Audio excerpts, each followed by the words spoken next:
Mike Martins, wishing you guys a very happy, I guess it's Thanksgiving weekend in the United States.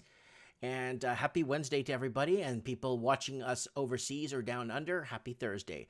Welcome to Trends in the Housing Market. It is I, Mike Martins, the voice of the Commonwealth. I want to thank you all for being down here, being part of Trends in the Housing Market, because housing is a big pillar of communities, of housing. I'm not talking about affordable housing, but housing in general is a pillar of communities. It is a pillar of infrastructure. It is a pillar of deduction and addition. It is a pillar of the phony supply and demand. It is a pillar of everything that is happening. It's the most important purchase you'll ever make in your life. It is everything. And someone asked me the other day, it's like, why the heck are you talking about housing so much? Nobody cares. Well, people should care. People are starting to care now. People are starting to come out of the ashes and say, wait a minute, this is really a lot worse than we thought. That's why you have all these new housing channels pop up with 250,000 to 500,000 subscribers in less than 9 months. And all they're doing is just post-dicting what's happening now, right? I got a lot of mud slung at me and dirt and poo because I was predicting. And when you're predicting, you're obviously going to get kicked in the pants a lot. And that's what I've been enduring for all these years. And, okay, Tig is saying, Mike, did you see the video I sent you? No, I did not yet. I'll take a look at it later. I sold my house north of the GTA, and I'm waiting on the sidelines for the crash. It says, Dark Horse Gold, sorry. Tig Nim is saying, hi. Owen in the house, my man Owen. Please watch later, Mike. Okay, I will take a look at that later. Yeah, you know, housing is too important. It's too important. And for them to use it as a weapon against us and to basically destroy the basic foundations that we've created as a society, for us to the communities, the barbecues, that's a pillar. That's a pillar of unification. Block parties, block watch. What do you call it? Yeah, block watch. Shit, like block watch, those people that watch the areas, community watch, all that stuff. That's community. That's building strong community. Now that's been taken away from us. Now it has been taken away because affordability levels are nowhere within any means of reach for any average wage earner. Chica Boom is saying, so are we going to have a crash or not? We should have a crash. We have to have a crash because, again, average wage earners are completely out of the markets, and first-time home buyers cannot get into the markets anymore. First-time home buyers are nowhere near. The first-time home buyer loans are not enough to get them over that threshold, so their total debt service ratio won't work. We're supposed to have a crash. Will they allow a crash? Basically, they're going to sell off anyone that goes under now, basically to foreign investing going forward. That's what I'm predicting, because we have some pretty big news coming out of the United Kingdom. And I kind of want to share that news with you guys today because it's obviously a pattern of destruction for the locals living in these countries, right? So, we got a baddie boy in the house saying, hello, Mike. How are you, baddie boy? Good to see you. Margie O in the house. We got quite a few people already jumping in to trends in the housing market. And housing is the pillar of everything. Community. It's the base for family. It's everything. And they've stripped us of it. They stripped us of basic affordability. It's been driving Canadians, Americans living in Western United States, Australians, New Zealanders, people in Great Britain are being pushed into homelessness. And we're talking about people that work full-time. Full-time, two working full-time families could barely afford to scrape by. I did a very powerful video today for you guys. I'm going to show you guys here. So let's go into a quick plug. I am broadcasting from Moe's Bar here in Springfield. So I'm in Springfield right now at Moe's Tavern. Sorry, Moe's Tavern. So if you want to give me a ring, I'll be here at Moe's Tavern. No crank calls, though. I bought a house for $80,000 in a small town, says Chica Boom. That's fine. That's fine. Even if interest rates go to 15%, you probably could afford that 80 large. If it's fully leveraged, 80%, and you put zero down, you could still make it. You don't, even if it goes to 10%, you're paying $8,000 a year in interest payments. So that's not that bad. You know what I'm saying? But people that own $1.4, $2 million homes in Vancouver or Sydney that bought heavily leveraged and have no room, those people are toast. All right, guys, broadcasting from Moe's Tavern in Springfield. All right, let's get into a quick channel plug here, if you guys don't mind me going into a channel plug. Sorry, I had a window open. I don't even know why that window was still open. All right. Okay, there we go. Channel plug. All right, article scan. All right, guys, don't forget to subscribe to my channel. I get no subscribers. That's fine. It is what it is. We've been talking about the stuff that a lot of channels now are coming out with, and the heroes that are coming out with all this great news. But I've been warning people about this for many years, and there it is right there. 5 years ago, just unaffordable housing. It's happening for years, and it's not 1-2 videos. It's several thousand videos that have been put out there to warn people of the up-and-coming tsunami. Guys, don't forget to set your reminders for this week's Mike in the Night this Saturday, and trends in the housing market next week. So don't forget to set your reminders. I will leave you guys with a link later on in my second plug on the second part of the show. Guys, don't forget to buy something on Teespring. We got all kinds of cool merchandise here if you guys want to check it out. The Dirt Bike t-shirt has been selling very well. Thank you for the people who have bought it. It does say Mike Martin's channel. People messaging me about that. It does say it on there. Tons of people messaging me. Breaking news. Oof, I get tons of breaking news here. Guys, don't forget to subscribe to me on Facebook. My fan page, if you guys want to, go ahead. Let's paste that in. I got a lot of comments there in the comment section. I'll get to in a second. Guys, Instagram me messages. And I'm also on Parler. So I'm going to open my Parler here. Let me open my Parler. So if you guys want to message me on Parler, you're more than welcome. There I am there on Parler. Go ahead and hit me up on Parler. I got 18 parlays. 18 parlays right now. There it is right there. And guys, don't forget to check out Art by Dano. Dano sent me some really cool stuff. I'm going to be showing this to you guys on Mike in the Night. There's some really cool stuff Dano sent me. Look at this picture, this caricature he made. There's trends in the housing market there. There's the YouTube police right there. There's the trends, and then I think there's a Mike in the Night. There's a fire symbol here. Sorry, the Ravens up here. Some dice. That is a caricature. It's so beautiful. And I want to thank Art by Dano. Don't forget to check him out when you get a chance. Article scan again. There he is, Art by Dano. Check him out, please. This guy's the best. And lots of thank yous to him. So we got Jasmine checking in from Vancouver. We got Batty Boy. Yep, I bought a bungalow for family needs, not buying a huge house to pay more taxes.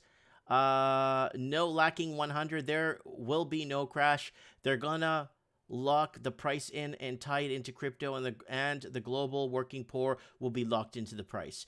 And that's kind of true. I'm going to explain to you why that might be true, and I'll explain why, my thesis behind that. That makes a lot of sense. And because look at Japanification, right?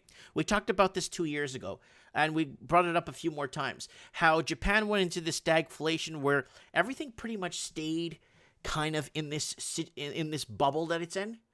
But the thing is, you could still go to Tokyo and buy something for $150,000. That's the thing. That's the difference. Tokyo or Japan didn't go into Japanification or zombification that it's in right now. It did not go into it when housing or condos were locked in at $1 million.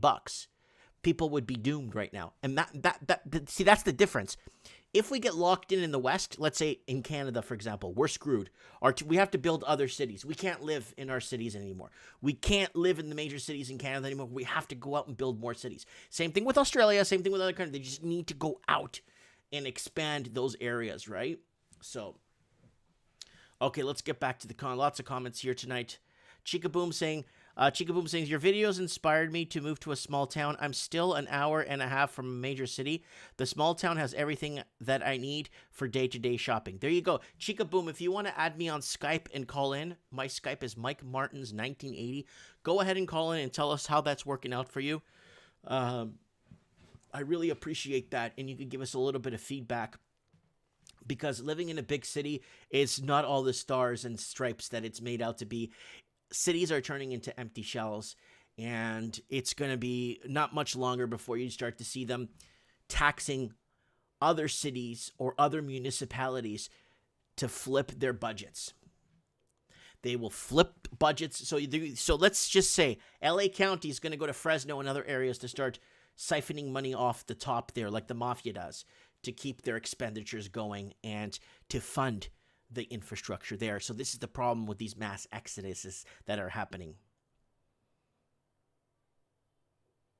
So Tignim says, last day of school this Friday in this province. Oh no. So a lot of places are going into massive shutdowns, and we're going to be covering that here on Mike in the Night this Saturday. So if you guys want to call into that, I appreciate that. So we're broadcasting here before we get into some news, housing news. I hope everyone's doing good out there. We are broadcasting from Moe's Tavern in Springfield. Wet my beak there. Oh, what a beautiful day we've had. Beautiful sunny. I had my door open for my store all day.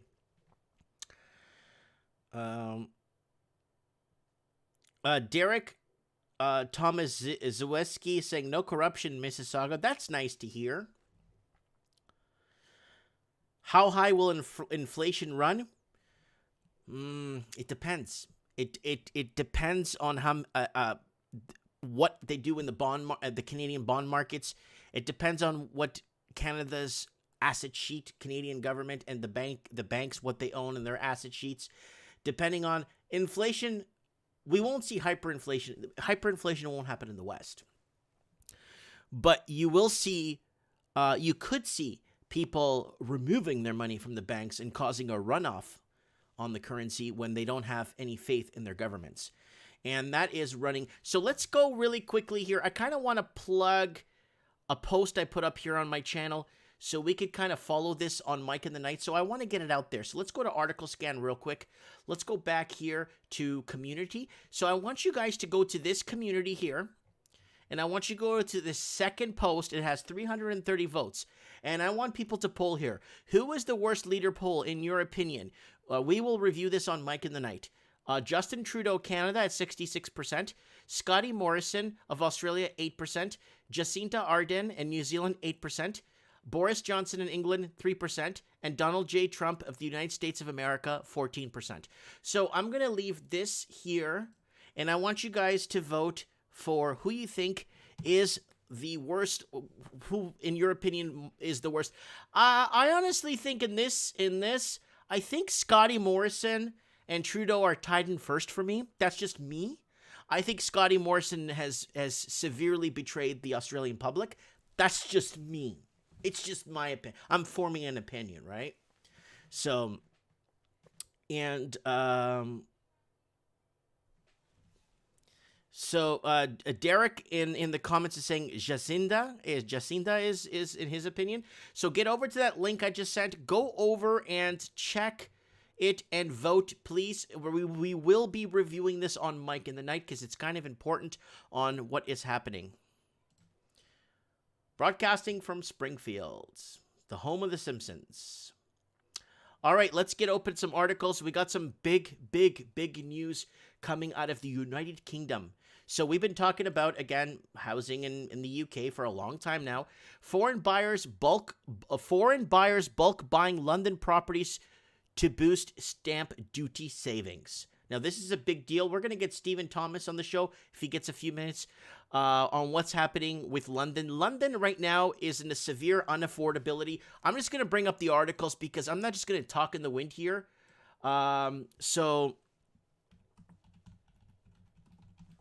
I'm not going to... I'm not going to be talking in the wind anymore. I'm just going to be... bringing this up. So this is before covi. I did a very important video I did today about debunking. They're making it seem that this whole covi thing is the reason why the economy in England is failing right now. It's not. It's been happening before covi, and I brought up 4 or 5 examples before covi and what was happening. So here it is. More than 8 million people in England living in unsuitable housing. Look at that. Look at that. The dirt on the walls, the plumbing, extra pipes going anywhere, and no sockets for plugs. They're just running extension cords everywhere. So more people, more than 8 million people, equivalent to the population of London, are living in unsuitable housing in England, according to analysis. 8 million, not 8 million.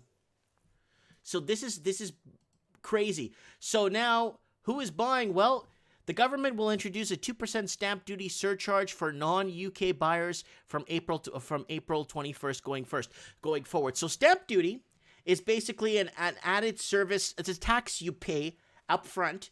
A percentage of the purchase is what it is. So I opened up stamp duty here. And stamp duty land tax. So it happened, they do this in Australia and they do this in the United Kingdom. And I'm not sure if they do this in Australia. So you pay the taxes up front. So here it is. Rates from July 8, 2020 to March 2021. So property or lease premium transfer value. So up to $500,000 you pay 0. The next $425,000 basically to $925 you pay 5%. And the next $575,000 so the portion of that, 10%, and the remaining of the portion of $1.5 million at 12%. So this is going to be more expensive for foreign investors, but they're snapping it up. Woo! Buying the rest of the UK. It's going to be... Okay, so here it is. So stamp duty, so a growing trend of bulk buying has been noted among foreign property buyers across the UK so they can boost their stamp duty savings, real estate advisor revealed. Currently, foreign buyers benefit from the same stamp duty holiday reductions as domestic UK home buyers. What domestic UK home buyers? None of them could afford to get into their own major cities. However, with a 2% stamp duty surcharge for foreigners due to be implemented in April 2021, those making purchases now essentially securing a double stamp duty savings. Buy now, save later. So this is what they're doing. By purchasing 6 or more, okay, yeah, oh, hey, bring your money in. Bring the money in. Bring the money in. I love China. By purchasing 6 or more residential units in one transaction, hey, buy 6, you save money. Come and buy 6. Hey, our locals can't even buy breakfast. But come in. Oh, let's look at this. Let's look at the locals buying breakfast. Right here, watch this live. Look, more food banks than McDonald's. There we go. There are more food banks across the UK than McDonald's restaurants. There you go. Yeah, people lining up for the food bank. Why? 8 million people in England living in unsuitable housing conditions.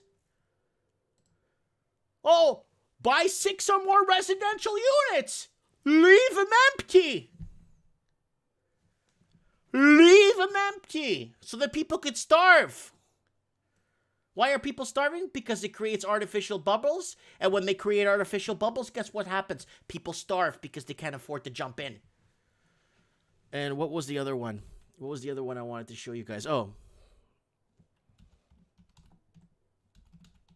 Sorry, guys. I bring this up live so you guys can understand. So this is the last one we have with vacant home epidemic. Paris is fighting with the 60% tax. Let's see how much London said here. We did this earlier in the other. London, 59,000. And if you go into London Poverty Center, you got 53,000 people displaced. And like 20% are children. From two working adults in the house. Dos. So let's go back here. By purchasing 6 or more residential units in one transaction, these buyers are able to non-secure residential stamp duty rates starting at 2% from £150,000 to £250,000 and 5% above the £250,000 threshold. So foreign investors, you come in, you buy those properties. You don't worry about the people if they die or they starve. Don't worry about them. It's about leaving these properties empty because that's the way to do business.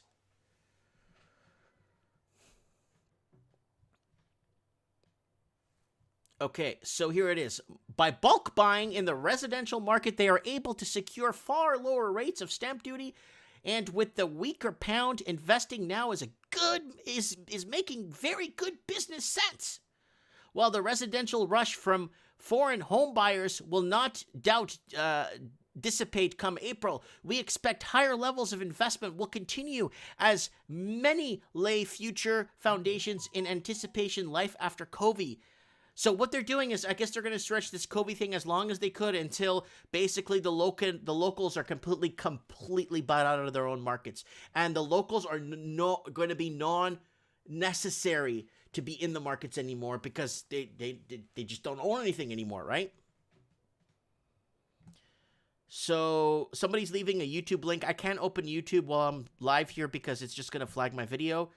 And everyone's talking about dogs in the comments section here. So I'm going to continue here. So there it is. So foreign buyers bulk buying London's properties to boost stamp duty savings. So by purchasing 6 or more residential units in one transaction, and people are starving to death in England. Why? Here it is. More than 8 million people in England live in unsuitable housing. People are converting garages. They're converting everything. And they are in a position right now where people are living in weird attics, crawl spaces. There's one guy that's renting a bedroom underneath a staircase in a house. He lives underneath the staircase. Okay, I think he's paying like £100 a month or £200 a month to live underneath a staircase, okay? And that's what's happening in England. Here it is. More food banks across the UK than McDonald's restaurants. And London, last time we checked, it's obviously more than this. It has 59,881 empty dwellings. So housing is not going to be it's every man for himself is what housing is nowadays. Housing is every man for himself. So that's what stamp duty means. China set to sell its first negative yielding government bond. So this is important, guys, because now they're going into negative yielding bonds. Now, I don't know why this crap is opening. So there it is. Let me pause this here. I don't know why it's not letting me pause this, but here it is. Beijing, China was set to sell its first negative yielding government bond on Wednesday, becoming the latest to benefit from this year's plunge in interest rates. So Beijing was poised to sell a 750 million euro 5-year bond at a 30 basis points above the so-called mid-swap rate of 0.45%, officially offered by investors by negative 0.15% interest rate. So a lot of people use these bonds to offset any capital gains and any income they may make. Any capital gains they may gain, right? So Jordan Retro saying nobody owns anything in Montreal, everybody rents. We got Nathan. Nathan is saying you should check out the vacancy rate in Prince Rupert, BC. It's crazy. That's probably, you should check out the, yeah, he said it again. Vacancy rate in Prince Rupert. Okay, we'll look that up here. We'll open a new window for that. Let's see here. Vacancy rate in Prince Rupert.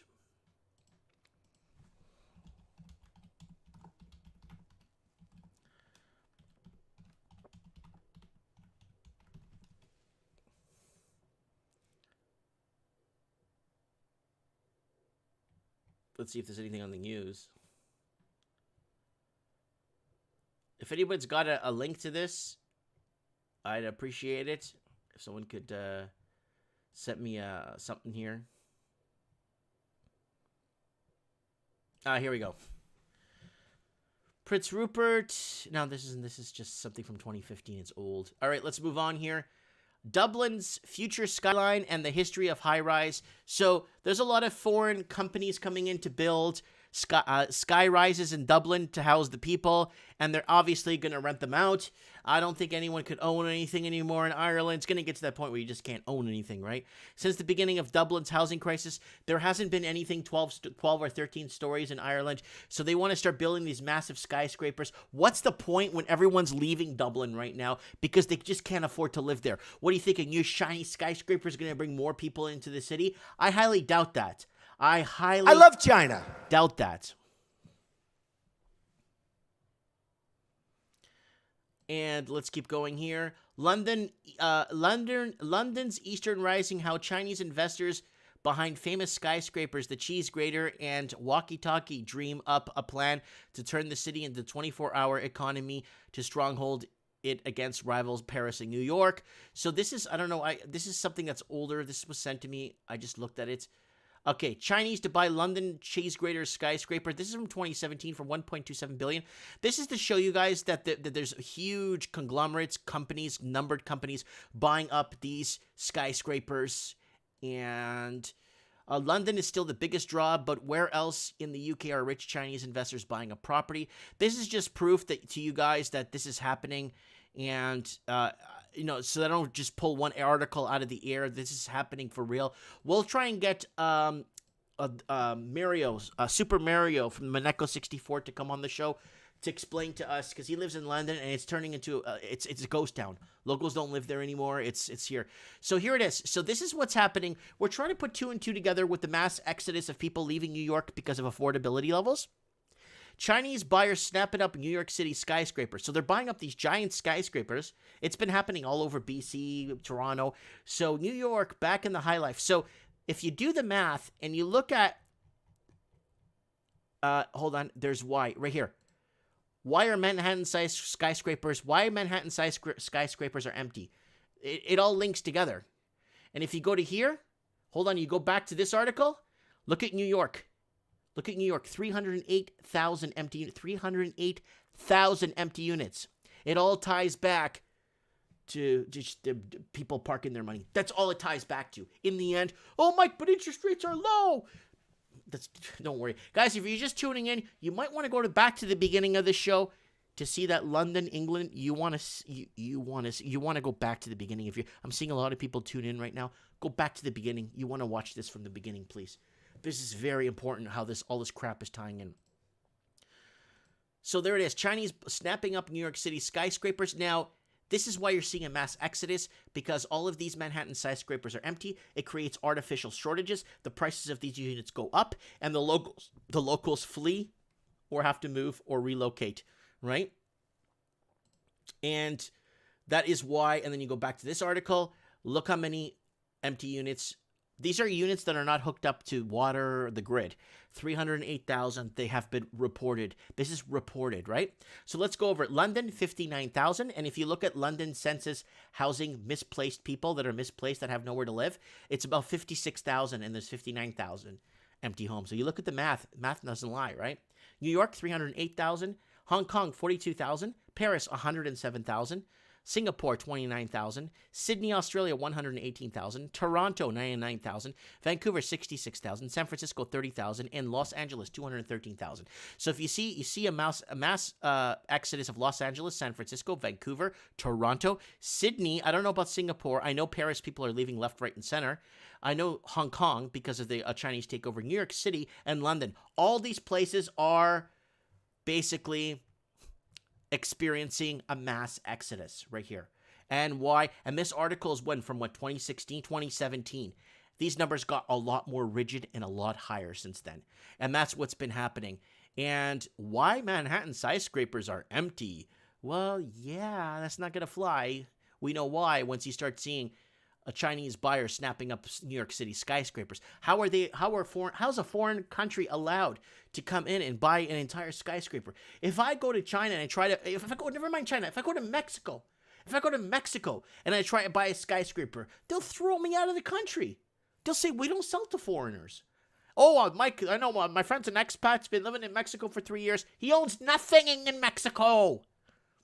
I tried to buy a house in 2 different states in Mexico 2 different times. They don't sell to foreigners. You think you own it, but you don't. I have a lawyer in Cuernavaca, in Morelos. He told me, he looked at it, he's like, you'll never own this.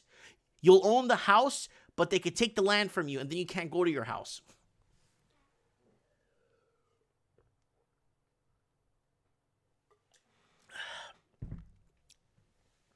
Okay, let's get to some comments here.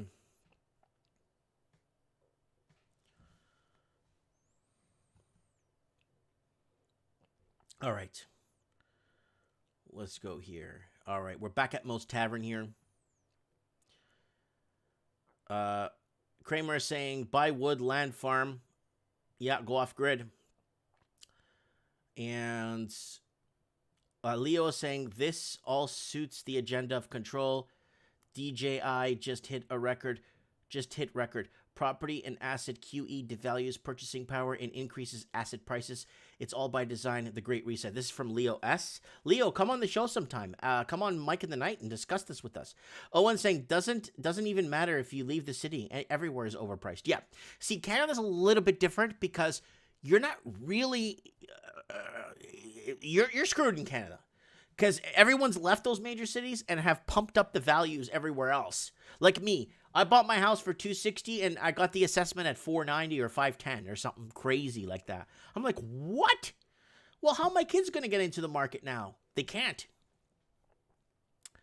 So we got Tignim saying we got New York City will be the next Detroit by Kyle Kramer saying New York will be the next Detroit. Downtown Detroit. Oh, yeah. Margie saying, God help us. Per Grosso saying Canada will sell to anyone. Chica Boom says, didn't Japan also buy a lot of American real estate in the 1980s? Yes, they did. But it was sold off to a lot of Chinese. It even says right here. A lot of them Japan-owned buildings were sold off. Canada needs to sell real estate to foreign buyers to pump the GDP. Yes, Canada's GDP, 80% of Canada's GDP is real estate. 80% of Canada's GDP. That's in my, you go to the channel here, just type in 80% and you'll get that video come up and you guys could see with yourself. Guys, article scan. I actually want you guys to go and vote. I'm going to send you a link to the community section of the channel. Who is the worst leader poll, in your opinion? We will review this on Mike in the Night. Justin Trudeau is in first place with 66%. Scotty Morrison in Australia, 8%. Jacinta Ardern in New Zealand, 8%. Boris Johnson in England with 3%. Donald J. Trump from the United States of America at 14%. So if you guys don't mind going over to this and voting so we could review what you guys think. So if we get enough people, man, we get more people voting on this than they do an example of like some poll was sent to 100 people. We got over 300 people now. You know what I'm saying? But they won't use this on the main... Well, God forbid they use this because this will be going against what we're supposed to believe in. So there's the link right there. Go ahead and vote, please. We'll be discussing that on Mike in the Night this Saturday. Okay, guys. So let's go to videos. So it's all right here, guys. Today, very important housing video I put up. London market crash debunked. They're trying to play it off. It was because of covi. London's not doing well. You go back to what we just talked about at the beginning of the video. It's a completely different story. Property tax hikes all over Canada. You're going to see property taxes go up 5 points if you're in Vancouver area. Crash or not, housing to crash or not. This is a very important video because is housing going to crash or not? Is there enough foreign influence in the Canadian, Australian, UK, Western United States, New York, and UK, did I say UK? Housing markets that if there was some sort of a correction, it doesn't really matter because we're already bought out of the markets anyway. So we got Mike in the Night from last week was really popular at pushing 3,000 views, which is really good. Canadians in serious troubles. These are all the videos here. I want you guys to take your time to look at it. So you go into here, just type in 80%. Should come up. And it doesn't come up. It's 80% GDP. So I put in, I guess it was, if you type in GDP, I guess on the channel under search.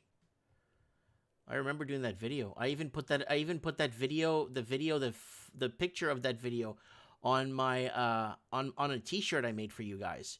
80% of Canada's GDP is made up of 80% of Canada's GDP is made up of housing, and that's it. We're sold out. We sold ourselves out up the river. Our politicians sold us out. They didn't put anything in the country to protect us. Nothing was put in place to protect the locals from being hurt by this. It's like counterfeiting money. It's like the government counterfeiting money and basically exporting homes. They're not exporting them to sell overseas.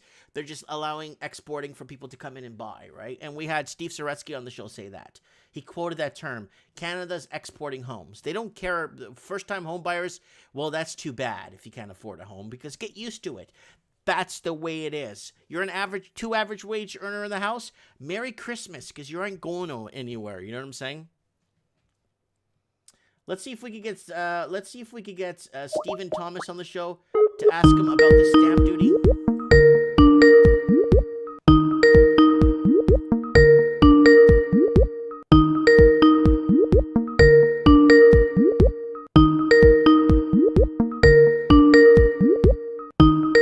The person whom you're trying to reach is currently... I like how they have the Australian accent when you call somebody in Australia. That's pretty cute. There's a big sale, big fire sale in London. But you buy 6 or more properties. I gotta bring this up again. I don't even know how people just can't see this. Maybe I'm severely out of my mind or very delusional. Let's go back again. So, foreign buyers bulk buying London properties to boost stamp duty savings. Okay. By purchasing 6 or more residential units in one transaction, those buyers are able to secure non-residential stamp duty rates starting at 2%.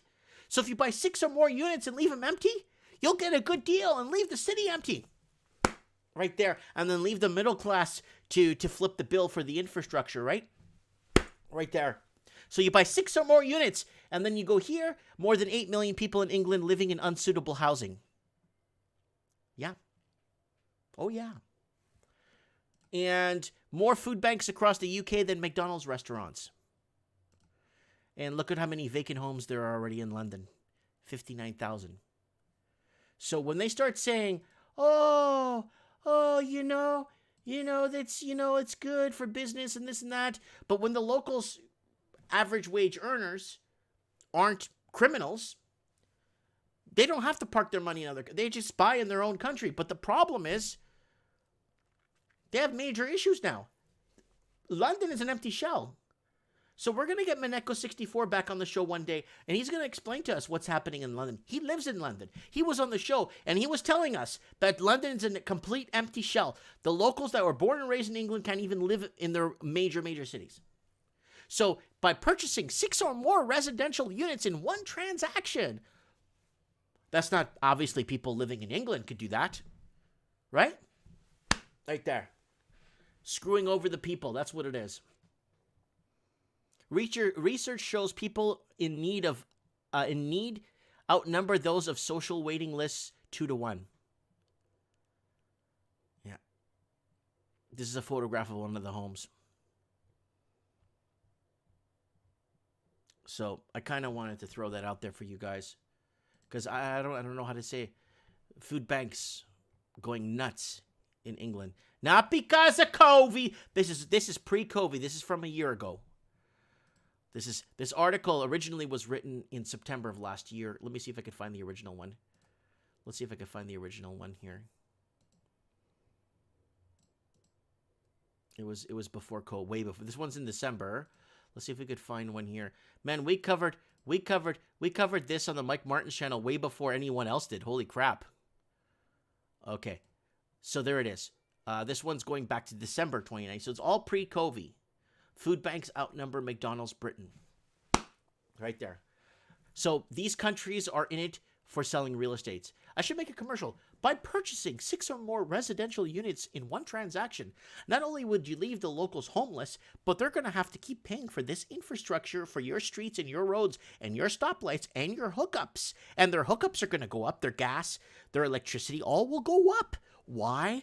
Because a lot of people are opting out on hooking up their homes to the power grid. So the electrical companies will have to raise rates. And buyers able to secure non-residential stamp duty starting at 2% from £150,000 to £250,000 and 5% above the £250,000 threshold. Buying 6 or more properties. This is fantastic, right? So what's going to happen to London? I hope I live long enough to see what happens. I honestly hope I live long enough to see what happens to this stuff, because this is absolutely ridiculous, ridiculous, ridiculous. I don't know how people don't understand or not seeing what is happening with this, because we are in and these skyscrapers they want to build in Dublin. You can't own these. You could live in them and pay your rent, because somebody will be owning it for you. Buying up towers. And why everyone's exodusing New York? Chinese snapping up New York City skyscrapers. Why Manhattan skyscrapers are empty. And empty New York has right now 308,000 units not connected to the hookups or the grid. So there you go. Let's move on to Canada. Let's move on to Canada.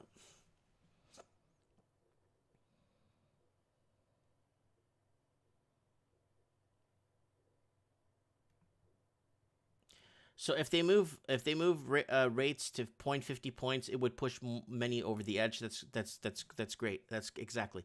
Rates need to go up. Rates cannot be at where they're at right now. And okay, we're gonna get Stephen on the show. Stephen Thomas.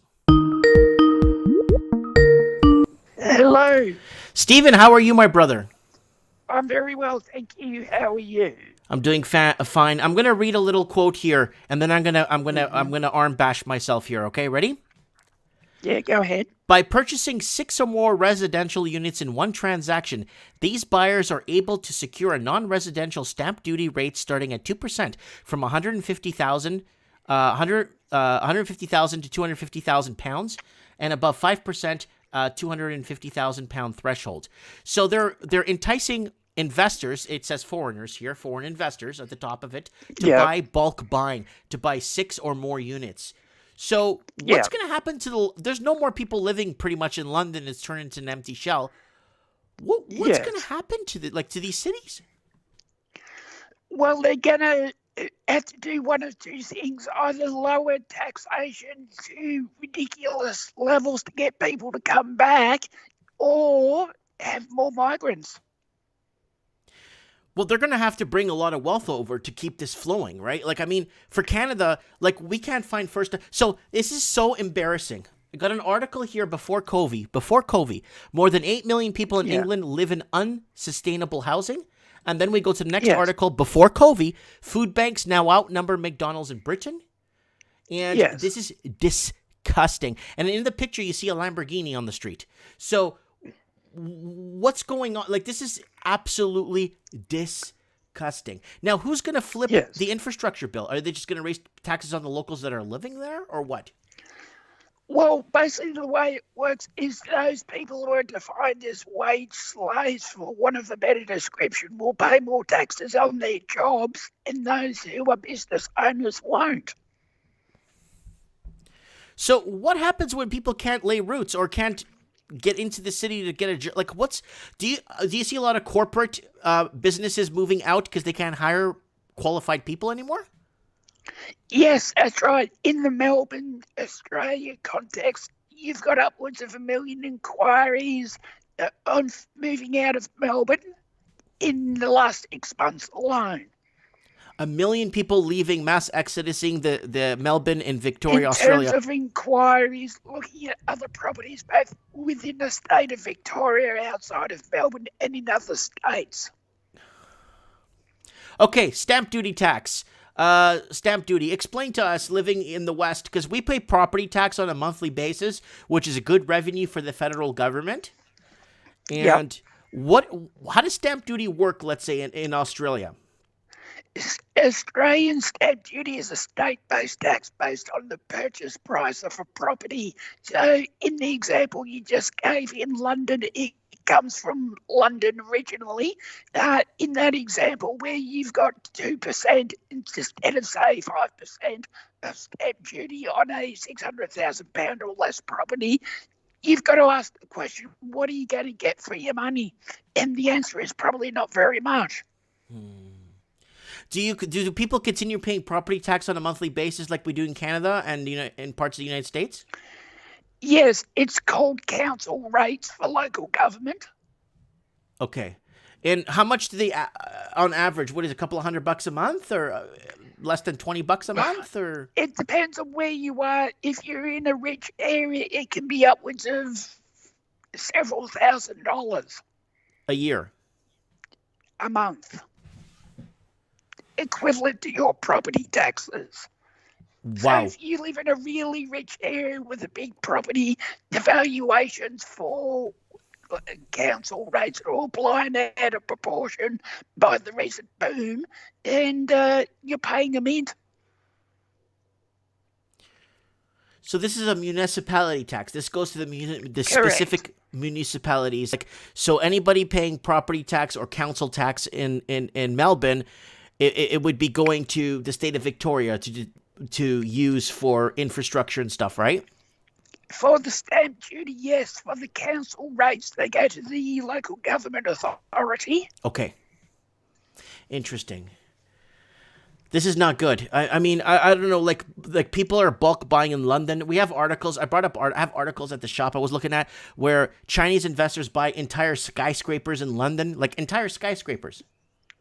Like, Yeah. That's fine. That's good for them. But the problem is I'm just concerned about the people, the average people that built these skyscrapers. That's the problem there. That's the problem we're lying here, is that the average person, average wage, I'm not talking about minimum wage or working poor. I'm talking about average wage, someone that makes 55 to 90,000 a year. They're screwed.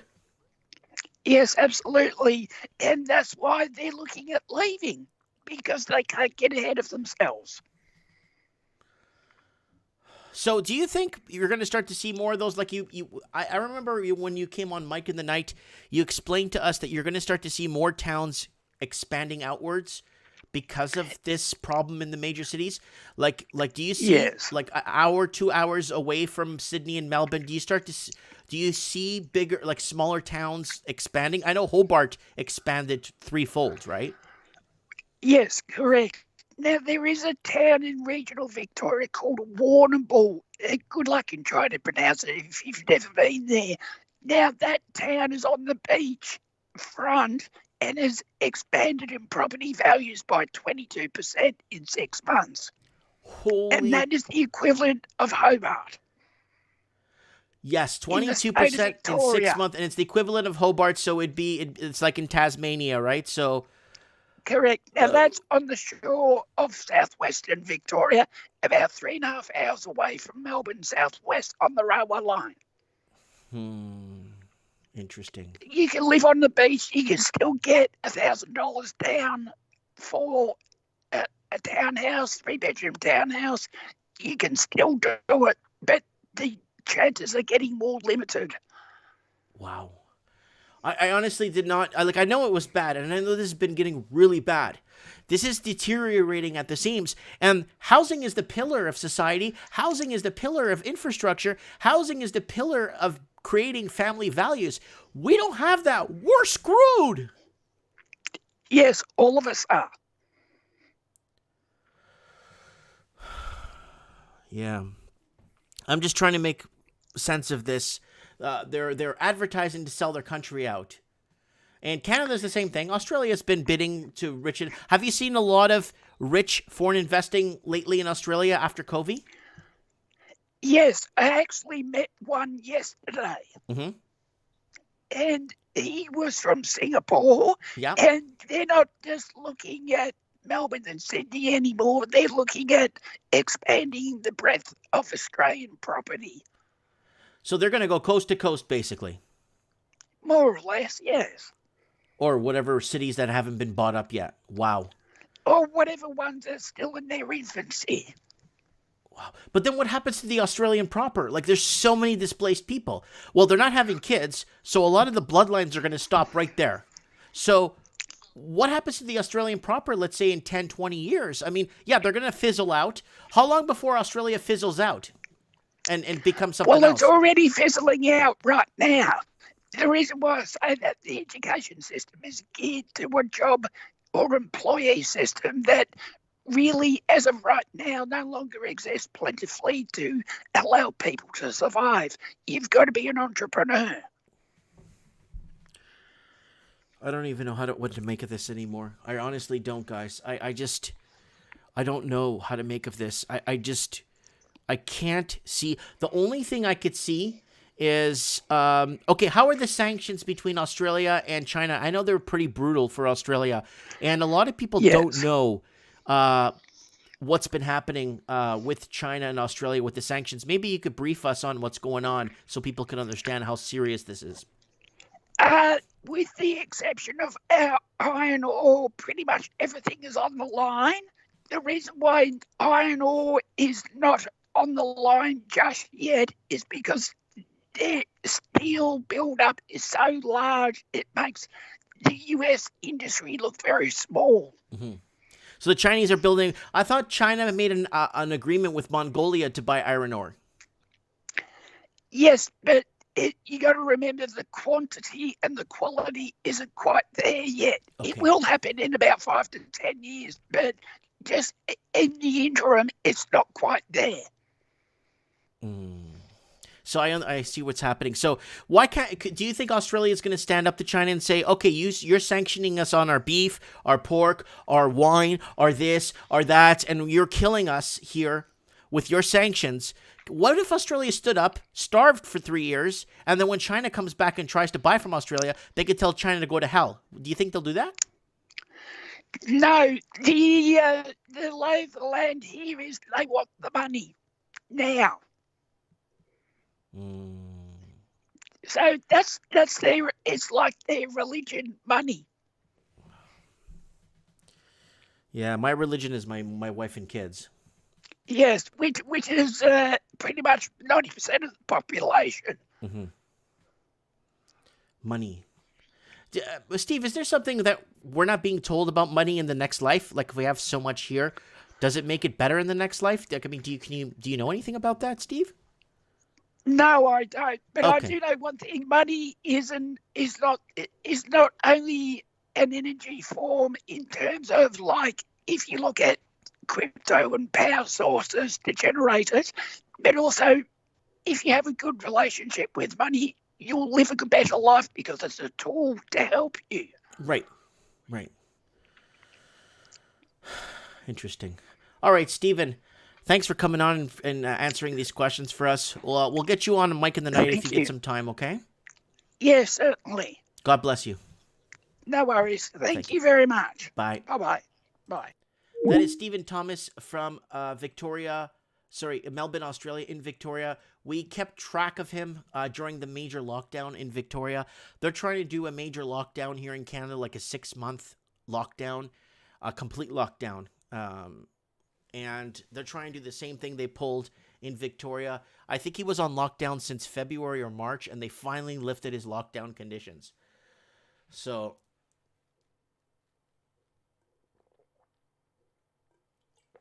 all right, let's go to some comments here. Lots of guys. Kyle Kramer is bringing up a very good comment here. Our human rights are being infringed upon. Kyle Kramer says cause for concern. That's 100%. Yog is saying sounds like something wrong in his vocal cords. Oh no, Steven's got a nice dry voice. I got used to it over the years. So anyone have a bug out bag? And then what else have we got here? Our sovereignty is being trampled, says Linny Poo. Tig Nim is saying, at least I'll have company. Mitch Manning says, money wins out in the end. Craig Cook says, hey guys, just finished work. Hey Craig, thanks for coming on, buddy. Mitch Madden in the house. Craig in the house. Craig Cook saying, yeah, 6-month lockdown. We were following him for months. Yeah, and yes, Kia saying Toronto, it's a brisket place making sandwiches, and they have garage doors, and people eating outdoors in Toronto refuse to close so they could stay in business.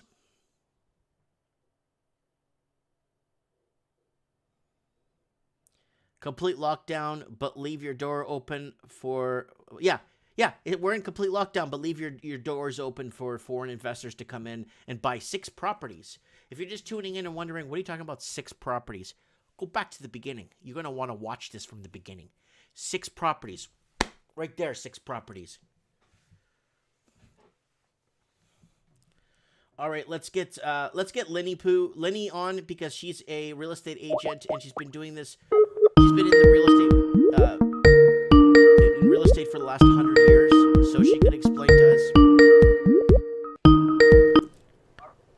Hello. Hey, how's it going, Lynn?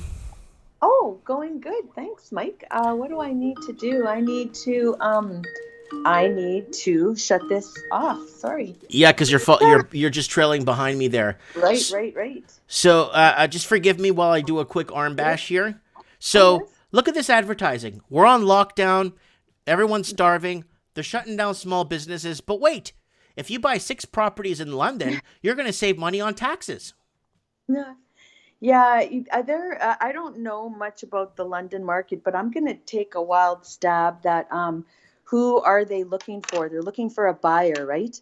Well, it's rich. It says Chinese investors. Exactly. Yeah. That's who they're doing. They're looking for that type of buyer, the big money investor that's got a lot of money that's looking to park it somewhere before they lose it in their own communist government. That's what they're looking for.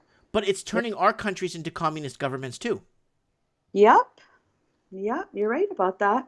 So this is becoming a major issue. So I know in Vancouver they made deals. There's a couple of condos being like unveiled that were pre-built from before covi. Some of them are going to be done in 2021. If I want to buy this specific condo in Vancouver, I actually have to fly to Shanghai to buy it. I can't buy it in Vancouver. So none of it's making any sense. Huh? Yeah, they're brokering it through, that other location. Well, that's, a lot of people, if you're a builder, if you're a developer, you're in it for the money, right? It's your business. You're trying to make money. And so you're going to look for who's my buyer. And if they are thinking, we want those big money Chinese guys, because they're right. They come in and buy them up in the bundles, because truly it's money laundering. So they'll buy them up in bundles, and then those guys will sell their bundle too before they take possession. Like I know when Winnipeg went through a bit of that as well. We're kind of out of that now, but a few years back, we had a lot of people also looking for that Chinese buyer. And, those condos were a good one to buy because it was all pre-sale. And so these guys would buy them and sell them maybe 4 or 5 times before anyone ever took possession. Yeah. They were just buying these bundles. Shadow flipping. That's right. Just kept turning them over. And I knew some Chinese speaking real estate agents back then who would say to me, yeah, we make the big money in the resale. And I remember thinking, how does that work? Like how much can a condo go up anyway? And then I remember when I realized, oh, I get it. They're laundering money. Yeah. That's not true people looking to invest. That's just the wash. That's making it through a wash cycle. But we don't have that here anymore. I'm not sure why. They all went off to Vancouver. We just don't get that as much here anymore. Oh, we're getting in Toronto and Vancouver area. Now they're going 100 miles proximity outside of those cities, eh? Oh, yeah. Yeah, they're going 100 miles. And I don't know if you remember seeing that video I made where Chinese investors are ignoring Vancouver because they put the foreign buyers tax on, and they're going to Seattle and they're going to Toronto. And you see how Toronto home prices went up like 38% in 1 year. Yeah. That's crazy. It is. Yep. That's crazy. And it destroyed Seattle. It destroyed the city of Seattle because right now in Seattle, they're saying 1 out of 3 units are empty. Yeah. So, and it's all corporate ownership, like corporate numbers that own it. Yeah. Mm-hmm. Is that Rufus? Hi, do you hear me? Hello? Oh, hi, do you hear me? Yeah, I could hear you. I just heard Rufus in the background. Yeah, hang on 1 second. That's okay.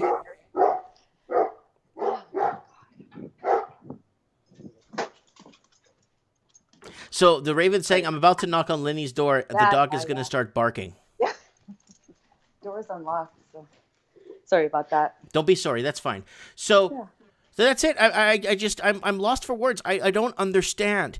They did it. They did this in Seattle where they started publishing these huge brochures. They were like 2 inches thick, and they were Yep. advertising housing in Seattle. They were making them for Toronto in Mandarin, and the locals are completely like either they don't care, or they've given up on property ownership.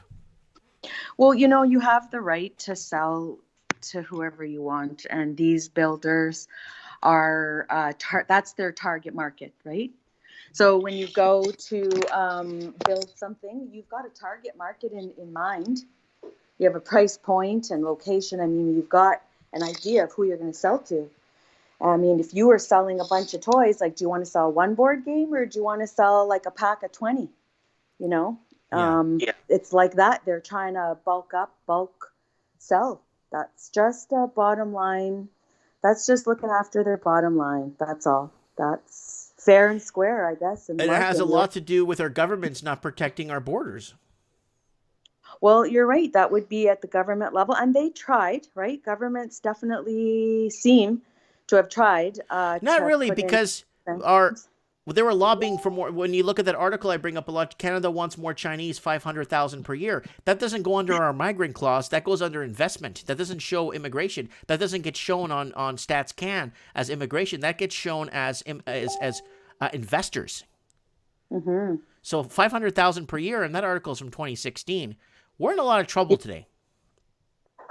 Yeah, you're right. That makes sense that that's an older article because that's what was going on a few years ago. And I did definitely see that dry up in the past couple of years. I don't know why. I'm not sure what that's indicative of, but definitely we don't have that kind of action like we did back then. So I don't know. Is other countries going through the same, or Australia is, because we just had Stephen Thomas tell us Australia, there's lots of wealthy investors coming through, and they've been doing that in Australia for the last 15 years now.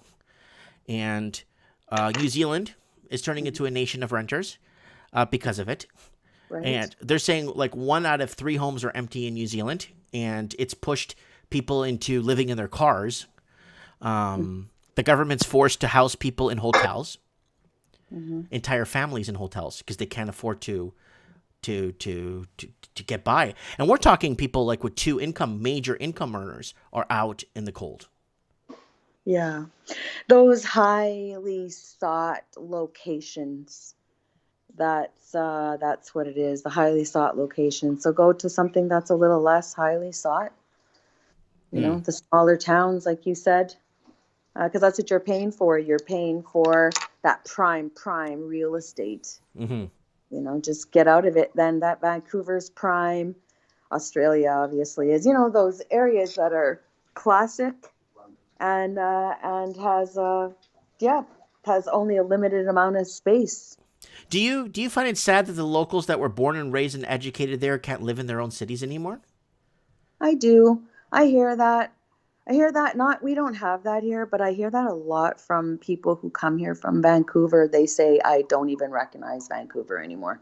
Yeah. And it's sad. You hear that about Paris. You know, a lot of people, those beautiful cities that we all loved to think about going to visit one day, they've changed. It's not the same. I don't know what will happen there. But people looking for freedom, right? They don't want to be communists. They're running, but it's looking like soon there'll be no place to run. Peter O'Brien is saying 1 out of 3 homes are not empty in New Zealand, maybe downtown Auckland, but not in the suburbs. Okay, I could see the suburbs obviously not being, you know what I'm saying, affected as much. But yeah, like the major spotlight cities. So how are sales there in Manitoba? You guys busy? Well, we are super duper code red. Super duper. We were code red. And then about 2 weeks later, we went into super duper, meaning they really want everyone to shut down.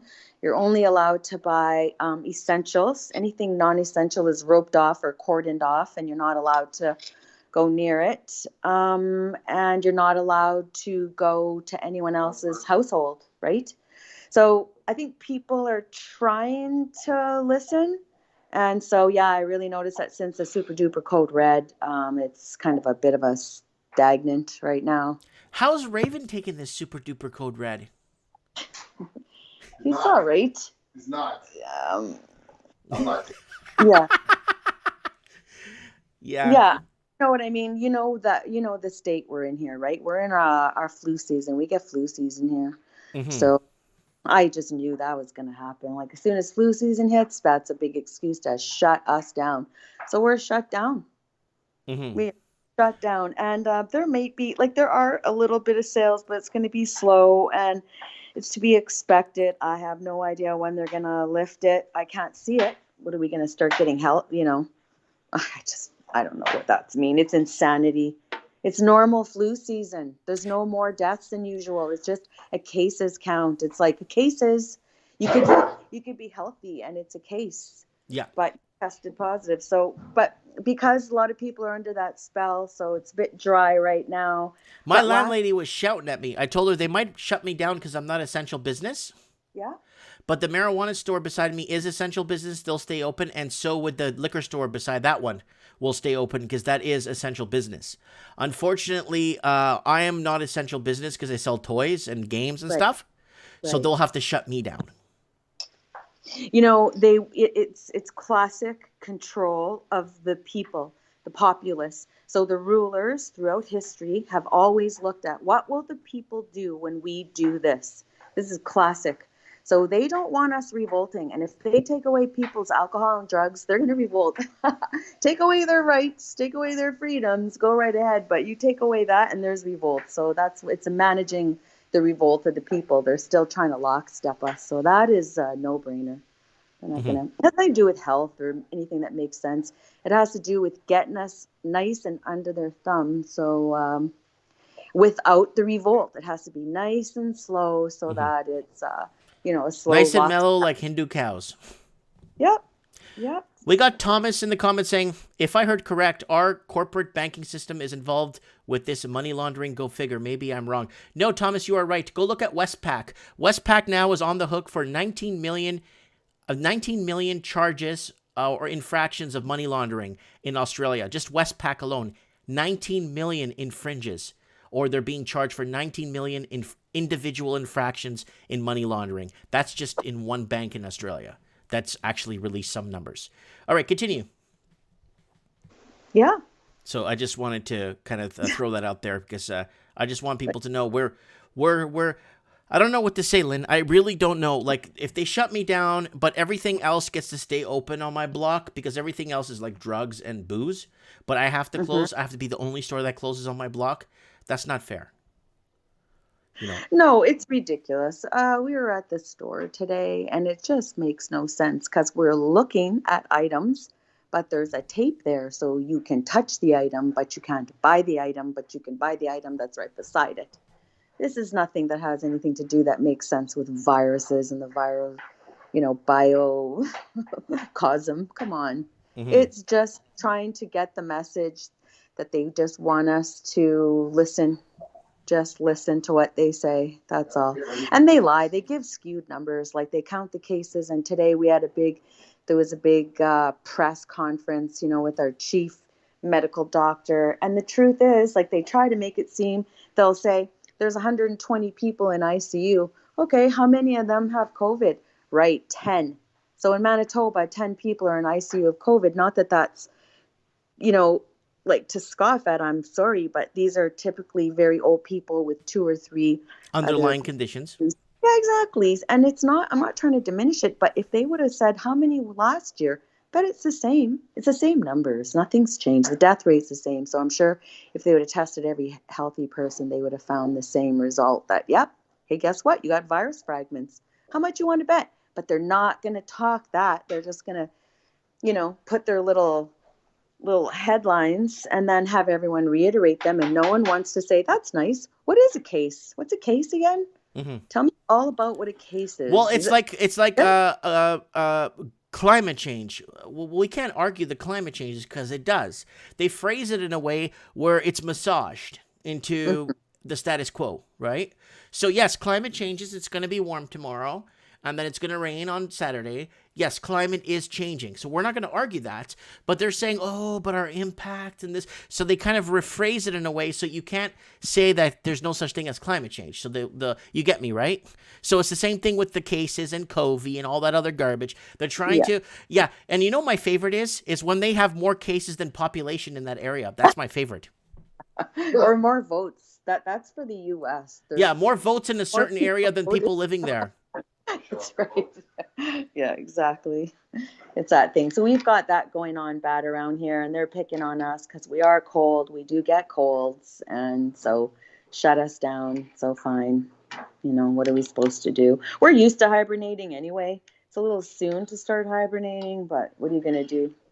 And you know what? It's also our premier, honestly. He's just covering for the fact that we always had a hospital crisis. We always had problems with people in hospitals. And this time of year, it's always overrun and they're always overworked. It's the same thing. Nothing's changed. But now he's going to blame it on COVID. But go back the other years, and all the healthcare workers have always been saying that about our system.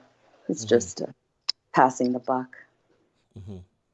Yeah. It's sad but true. But we're going to be talking about this on Mike in the Night. So sorry about that. Yeah. No. I'm letting people know we will be talking about this more on Mike in the Night. Don't worry. I'm just letting people know that this is an important discussion because this is part of housing with the country locked down, but it's open to foreign investors. It makes zero sense. Well, you know what happened last time Winnipeg was code red? We were code red. It slowed down for a couple of months. And then when we opened up again, the market went insane with all the pent up energy. Yeah. Like the demand just drove our market. So I guess they'll keep us down a bit. And then once we're opened up, the pent up demand and the interest rates low could again cause another huge spike. Mm-hmm. Remains to be seen, but that's what we saw last time. And it's not like that everywhere. Like I know Winnipeg were like that. I know agents I know in Calgary, because I was just on a Zoom meeting yesterday with a couple agents. One was from Edmonton, she said it's dead there. Dead. She said they call it Deadmonton. Kids grow up there. Be like, hi, another birthday, good. And in Calgary, they might have, 3-4 people competing for a house. And here we'll have, say, 10, 12 people competing for a house. We're a little busier here. Mm-hmm. Yeah. Not every province or every city is, every market's local. So our market happens to be in that stage. Yeah. That here. Well, we'll see what happens in the next quarter. I mean, it's going to be spring in 4 months, and we'll see what happens, and we'll see if the markets start to. But man, shutting down the country but opening it to foreign investing, it makes zero sense. It contradicts everything, and especially in London, they're going into massive lockdown, and they're open for business for homes, exporting their homes. So we're supposed to grow what do we have? 700 and something thousand, 750. Yep. And we're supposed to grow in the next 4 years to 1 million. That's a huge increase. That's all immigration. It's immigration. It's not Canadians having kids. They can't afford to have kids. I'm not saying that in a bad way. I'm just saying it's just happening, right? I could afford to have kids because I left the big city. Mm-hmm. Right? So you can afford kids here. We got to afford kids here in Winnipeg. Yeah, you can afford to live here for now. For now, yeah, you're okay. You're okay. You're good. Mm-hmm. No, not the cheese. Sorry. All right, Lynn. I'm gonna let you go, and we'll talk. We'll hopefully talk again on if you get some time on Mike in the Night. We could get Raven go full kook on us. Oh, I'll go fuller kook. Fuller kook. Trust her, she will. Yeah. Okay, Lynn. I appreciate your support and being part of the channel. We'll talk soon. Say hi to the Raven for me, okay? All right. God bless you. Thank you. Bless you too. Bye. Bye-bye. That is Lynn Lynn, the Ravens girl on trends in the housing market, and she is a real estate agent. She's been in the market for 100 years, or in this business for a long time. Let's go to some comments. We got a lot of good comments here. Let's back this up. Hermione is saying, idiots, they are not fleeing communism. People who want lots of freedom, ask yourself what they intend to do with it. And so far, they are pricing you out of life. Wake up, idiots. And then Craig Cook is saying something else. And then Yog is saying, barely profitable, small margin, big sale volumes, low interest rates equals CEO pay packages. Amy says, yes, the church isn't essential, but the strip clubs are. FT of the X says a lot of people in China literally have the whole Bible memorized. That is very true, so that it doesn't get corrupted or changed or whatever. Then we got Peter O'Brien saying, film your hospital. We'll do that on Mike in the Night. We'll talk about that. Thomas says, stay strong and keep your word of the truth public. When there is corruption, they spread the fear. The oldest trick in the book. You got my back, bud. Thank you, Thomas, for having our backs here. Jack O'Lantern saying, it's policy by media. Listen to CBC long enough and you can see where they're going. Look up Dunning-Kruger effect. Our health officials suffer from it. Yeah, there's something. Our mainstream media is the sickness. The mainstream media has been. It's a bought out media system. That's why we're here talking. I mean, media is supposed to be watchdog. Media is supposed to be there to frontline this all. You have to come on trends in the housing market to understand why housing is so severely unaffordable and how we're losing everything. Once first-time home buyers can't get in the market, it is over for the economy. The economy is non-existent. It is dependent on foreign money, right? I have zero problems with the Chinese people. I don't have anything. You know what I'm saying? A lot of them are quiet and keep to themselves. They don't even bug anybody. I have no problems. You know what I'm saying? My ex-girlfriend was of Chinese origin. My wife is from the Philippines. I have no problem. The problem is like a lot of people, you keep picking on them. No, if it was the Russians, it's the Russians. If it was the Brazilians, it's the Brazilians. The Portuguese. But it's all coming from China. These massive issues that we are facing are coming from a lot of money moved off of Chinese shores, and they're finding ways to get it off, whether it's through cryptocurrency. From what I heard, they're using crypto, buying it back and reselling it when they arrive somewhere else into a British account or to something in the UK or something. I heard crypto is a great way to move money around between countries, right?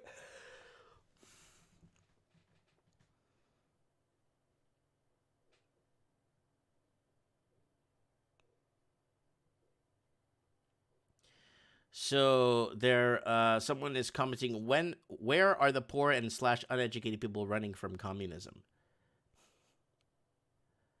Pergroso saying China is printing all the fake money. Well, Bob Smithers put up a really good comment here. People moving to Canada will be surprised what they will be in for. Yeah. A very big rude awakening. Hey, let's try and get Steve the Plumber on the show. He called me. Hold on. No, his Skype is off. Let's just keep calling Steve the Plumber all night. I'm just joking. He's called me. I missed his call. I called him. He missed my call. I called him. We've been going back and forth for the last 3 weeks trying to...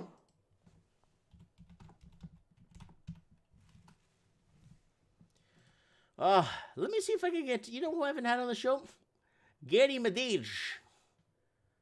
See if I can get Gary Medeiros on the show. I hope he's doing okay. I hope he's not in trouble. Like, let's see who we got here. Vancouver, Toronto. Did you get my message? Oh, no, this is from Haystacks Tommy. Okay. So, wow, he messaged me 40 times.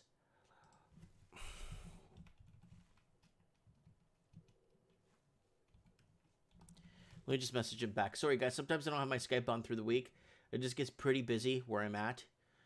Because it is Christmas time and it gets super busy. Let's try and see who we got here.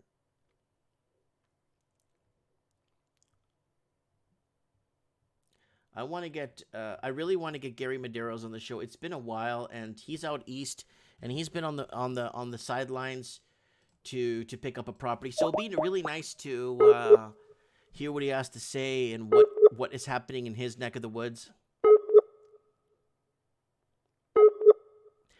Spencer Chapman is saying, how much has wages gone up in the past decade?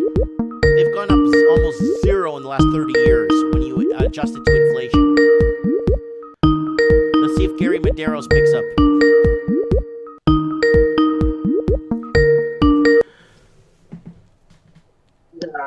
Hello. Gary, how are you, my brother? I'm good. How are you? Good, good, good. I am calling to touch base with you. Have you been watching the show tonight? On and off. I was just in the middle of something. Actually, I had to take care of some things Oh, before do you want me to I let left you the show go? for a bit. But sorry? Do you want me to let you go? Do you have to go?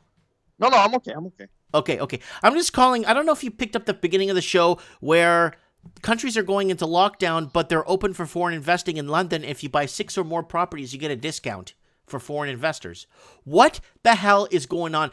Gary, you're based out of Toronto. What the hell is going on out there, dude? Buddy, I don't even know anymore, man. This housing market is so detached from reality. It's not even funny anymore. I honestly don't know what to say. I just got some news here from somebody. A Portuguese restaurant since 1976, Toronto bar The Boat, was closed from COVID price out. Damn it. I had a party there, a party with my family at The Boat. It's a very beautiful restaurant, and it shut down. I just read that in the comment section there. So Gary, have you given up, or are you still fighting for something there? I haven't given up. I'm just taking a break. I'm waiting to see what happens with all this because, me personally, buying a house right now with the economy so messed up is nuts. And who's ever doing it now, good for them. I mean, if you can afford it, you can afford it. But I'm definitely not going to buy right now with so much economic uncertainty going on. Mm-hmm. So someone's asking a question. Would you buy a condo in Toronto?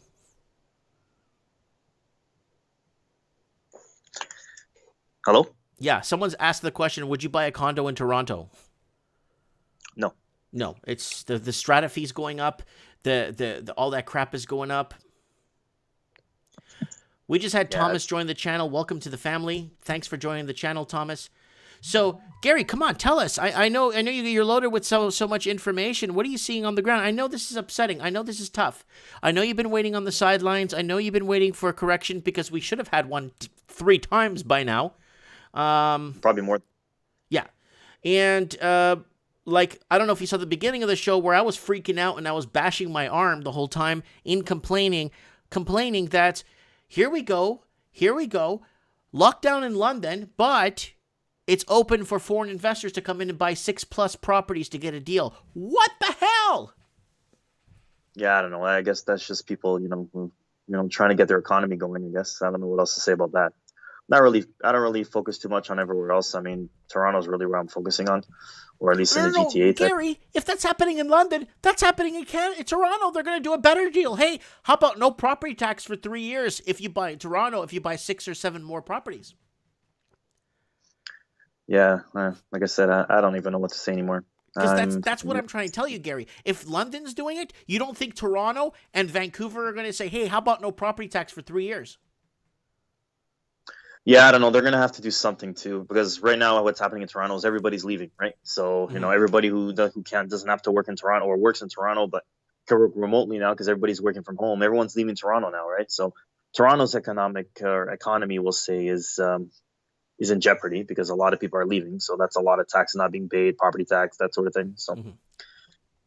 And a lot of properties are not hooked up to the grid. Like they don't have power, they don't have cable, they don't have hydro, they don't have nothing. Because they're all empty, so they don't hook them up. Yep. Wow. But yeah, it's disgusting. It's absolutely Gary. It got to a point right now where it's like we can't get in first-time home buyers. We're screwed. That's why they put the first-time home buyer loans into place because we needed some sort of subsidence. Then our dollar started to crumble, okay, a few percentage points, and then that brought in more foreign investing because our dollar was cheaper, and you got better deals on the properties when they converted their money. Yeah. So we're screwed. I don't know. We are exporting homes. We had what's his name on the show a few weeks ago. We had Steve Saretsky on the show, and he put it in good terms. Canada exports homes. Yeah, pretty much. That's what they're doing. Yep. So, anyways, I just wanted to call to touch base, see how you're doing. It's been over a month since we talked. I just wanted to say hi. Yeah, it's been a while. Sorry. It's like I said, I mean, I've been watching the markets on and off. I mean, housing, some houses are selling for more, some are selling for less. It just depends on the area and guess what people are willing to pay for a house. What are we So talking about I just percentages for less? Like a 3% decline, a 2% decline, or is it like a 30% drop? like I'm seeing houses sell for, as far as percentage goes, I don't know. Like I'm seeing like houses sell for maybe 30 grand under, 40 grand, 50. It depends on the area, what kind of house it is, that sort of thing. So, some houses are selling for under, some are selling for over. I guess, like I said, whoever has the money and willing to pay for it, and so be it, I guess. Interesting. Very interesting. I don't know, but I just don't get who's buying these homes. That's all. I mean, Well, the foreigners everyone's aren't on buying. lockdown. Everyone's out of work, and there's a new lockdown, and I think 2 people died of this in the last 3 months. So it's just you know what it is, Gary? It's like when you're brainstorming or you're trying to figure something out. So you lie down in the dark, you close your eyes, you try to figure out the layers, all the different layers of everything that's happening at one time. So you could see all the moving parts in your mind and kind of figure out what is happening and give yourself some sort of a conclusion so you could give yourself some sort of peace of mind, right? But we can't get Let me any ask of you that. something. Since you're already here, since you called me, let me ask you something. You're hearing about this? Are you hearing about this Great Reset stuff going on? Or people Yeah, talking Mike in the about? Night last Saturday we covered it. We covered it in depth. We had a former employee of a major high-level government ranking in the United States call in. He was on a private plane. We had a couple of people call in from around the world of the Great Reset and what it means or what we should look forward to. We will be following up this Saturday with Agenda 2030. And we'll be discussing that this Saturday because our highest level of government has let the cat out of the bag. And let me ask this. Yeah. Let me ask you this. And I've been hearing a lot about this because of this reset. Do you think that the government's going to wipe out everybody's debt? I don't think they could do that unless the government pays out the corporations. Because the corporations will take a loss, and a lot of those corporations actually funded the government to be in power. Right? A lot of the funding that went towards the donations that went to the Liberal Party went from these big corporations to make sure everything stays the same. So the corporations need to get paid from us. If we don't pay the corporations, then the government's going to have to bail out the corporations and wipe the debt clear.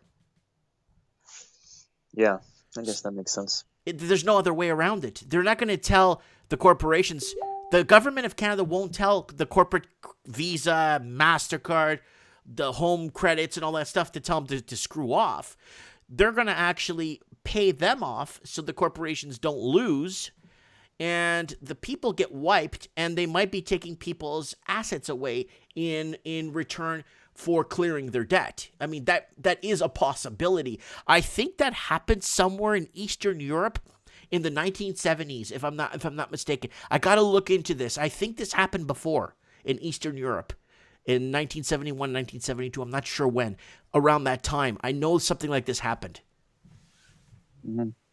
So, but Gary, I don't know. I really don't know. Next Saturday, Mike in the Night, we start an hour early now, so it'll be a little bit easier for you guys out east. But it's very interesting to see where things are headed with this. And housing is... Yeah, I don't know what to say anymore. I mean, housing has survived. I'll give housing credit where credit's due. I mean, it's a lot. It's survived all this stuff so far, anyway. And I'll give them that. I'll give the housing market that. It's survived what I thought was going to bring it down. I mean, I guess we'll see what's going to happen in the next few months. The post-COVID housing market, I guess we're going to see the realities there without all this government help and all that stuff. So, I mean, we'll have to see what happens there. I mean, we got a comment. Listen to this. Listen to this comment from Mr. In Between. My neighbor bought his first house in 1974. He was making $8 an hour in his first job, and he paid $48,000. Now the same job is paying $30 an hour, and the same house is $1.4 million. It's all a joke. And we talked about that, Gary. Remember when your dad and my dad, they came and they paid off their houses in 5-6 years, and they were paying 18% interest? Back in the 80s? Do you remember that? Yeah, of course. Yeah. My dad paid off his house in 5 years. And paying 17% interest or 16% interest. He paid off his home. And he was making, I think, $2.75 an hour, $3 an hour. Yeah, that's crazy. Yeah. Yeah. We're not building wealth anymore. We're like, Gary, we're not wealth building anymore. We're in a position where, like, Gary, I don't know what to say anymore on this show. It's almost like, yes, housing is a pillar to society. Housing is a foundation to build family. Housing is the foundation to infrastructure. Housing is everything and anything that is important and the fundamentals to building a healthy and safe environment for everyone. We don't have that anymore, Gary. No, we don't. So, anyways, all right, dude. I'm gonna let you go. I'm gonna let you go. I'm gonna let you do your thing. I'm gonna try and get Steve, the plumber, on. I've been trying to call this guy for ages. Is he okay? Have you spoken to him? Yeah, he's all right. He's just, living his life. He's got some stuff he's doing. Other than that, he's okay. Okay. I'll see if I can get him on the call him up because it's been a while and I haven't heard from him in a while. Yeah, right, no worries. Give it a shot. Okay, Gary. God bless you. We'll talk soon. Okay, brother. All right. Take care, Mike. Okay, bye. Bye. That is my man, Gary Medeiros. Lots of respect to him. Lots of respect I have for him.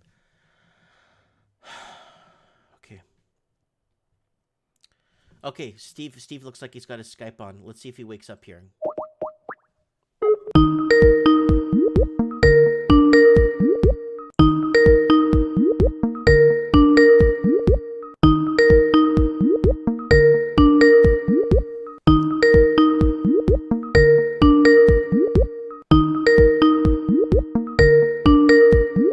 Come on, pick up, Steve.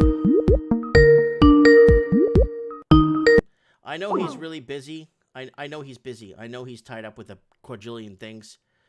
And we got living the dream in the house. I can't even dream of owning a house. Yeah, it's I'm just lucky I got out by the skin of my teeth. When I left Vancouver and I was making videos, get the hell out of Vancouver, get out of Sydney, or get out of Auckland, or get out of these major cities. When I made these videos, I wasn't making them for entertainment purposes. I was actually making these videos because this is very serious. Let's go to here to housing. Let's go to some old housing videos here. And let's sort it by date published oldest. So here it is, guys. Look, empty homes in Vancouver, walking the streets. This is in 2016, this video. Housing market across Canada goes up. Canadians priced out. It's like YouTubers. Look. Because, like, for myself and my family, I wish the houses in my area were $500,000 and $3,000. I'd buy 4 of them. I'd rent 3 out and keep 1 for my family. But the average house here right now that I could find on MLS.ca, detached home, 4-bedroom. With a growing family, I have 2 kids. I got one other kid on, so I'm gonna have 3 kids total. So you need 4 bed. You need the space. You need the backyard. For a house like that, you're looking at about $4 million here. So in that area with that piece of crap house, see that piece of crap house there? That's like $2-3 million for that piece of crap. It built in 1910. Look at these videos from 2016. Look at this. Vancouver housing conspiracy. Vancouver housing update. The bubble's getting bigger. Look at that. 50% foreign buyers tax. Vancouver homes. Vancouver housing crisis. Watch this. There's a house here that's going for like $5 million and it's worth maybe $40,000 in Houston. Investors fleeing Toronto to Seattle and Vancouver. Condo crash. Foreign buyers tax is working. Look at this from 2016. Unaffordable Sydney, Australia brain drain. Look at this. Get out of Vancouver. Housing is ruined. Thumbs up to that. What I think a lot of people don't understand is that this all started with the central banks manipulating interest rates starting back. Banks manipulating interest rates? About 10 years ago. Yes. Fractional reserve lending and all this other Mickey Mouse things they've been doing. Mickey Mouse. This was always the plan for those in the know to make billions. Low interest rate. There it is. There's just one after another, after another, after another. Rental bidding wars. Vancouver housing no lights anywhere. Halloween. Vancouver housing a student's perspective. Vancouver sales plummet 38%. That's when the forced buyers tax went in, and then they brought in the first-time home buyers loans so the housing could stay up, right? Property tax hike. Look at this. From 4 years ago. Housing spiking, Langley suing U.S. minister. Housing crashing, housing bubble. Mass exodus of young families leaving. Brain drain in young families in basically in Canada, major cities. Look, Vancouverites abandoning condos. 15% drop. Housing dipping. And again, that was the foreign buyers tax. Australians mortgage prison part 4. It keeps going and going. Look, people taking on too much debt. Sharp correction in real estate. Crashing Canadian dollar equals more foreign investing. That was in 2016. Housing crisis. Australia, wake up. All hell is going to break loose in major cities. Again, from 4 years ago. Housing prices still up. More pain ahead. Global property price fall amid dangerous conditions.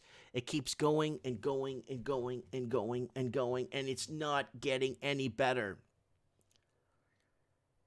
So Steve said he can't talk. That's okay, guys.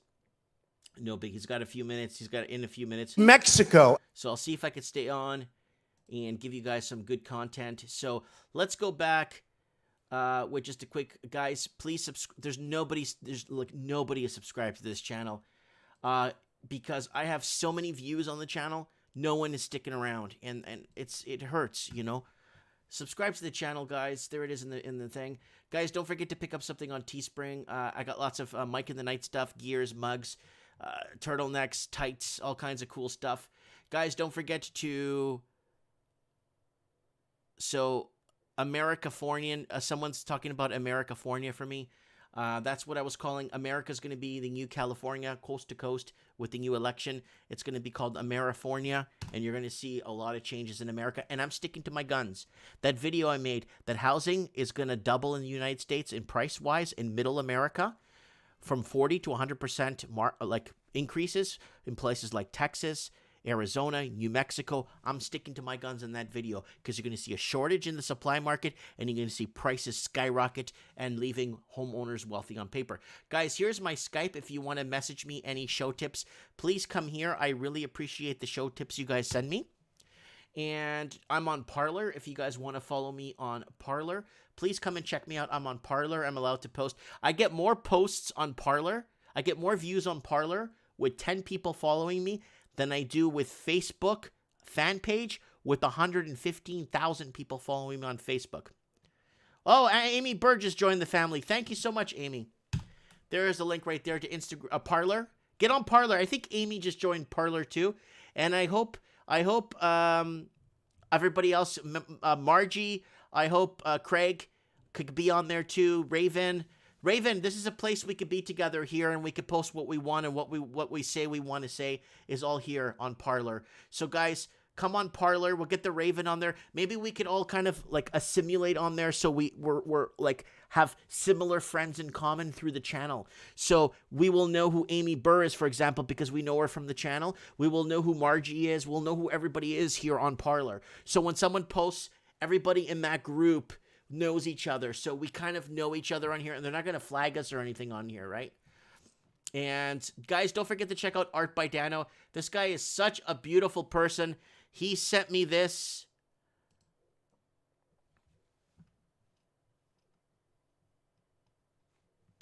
Okay.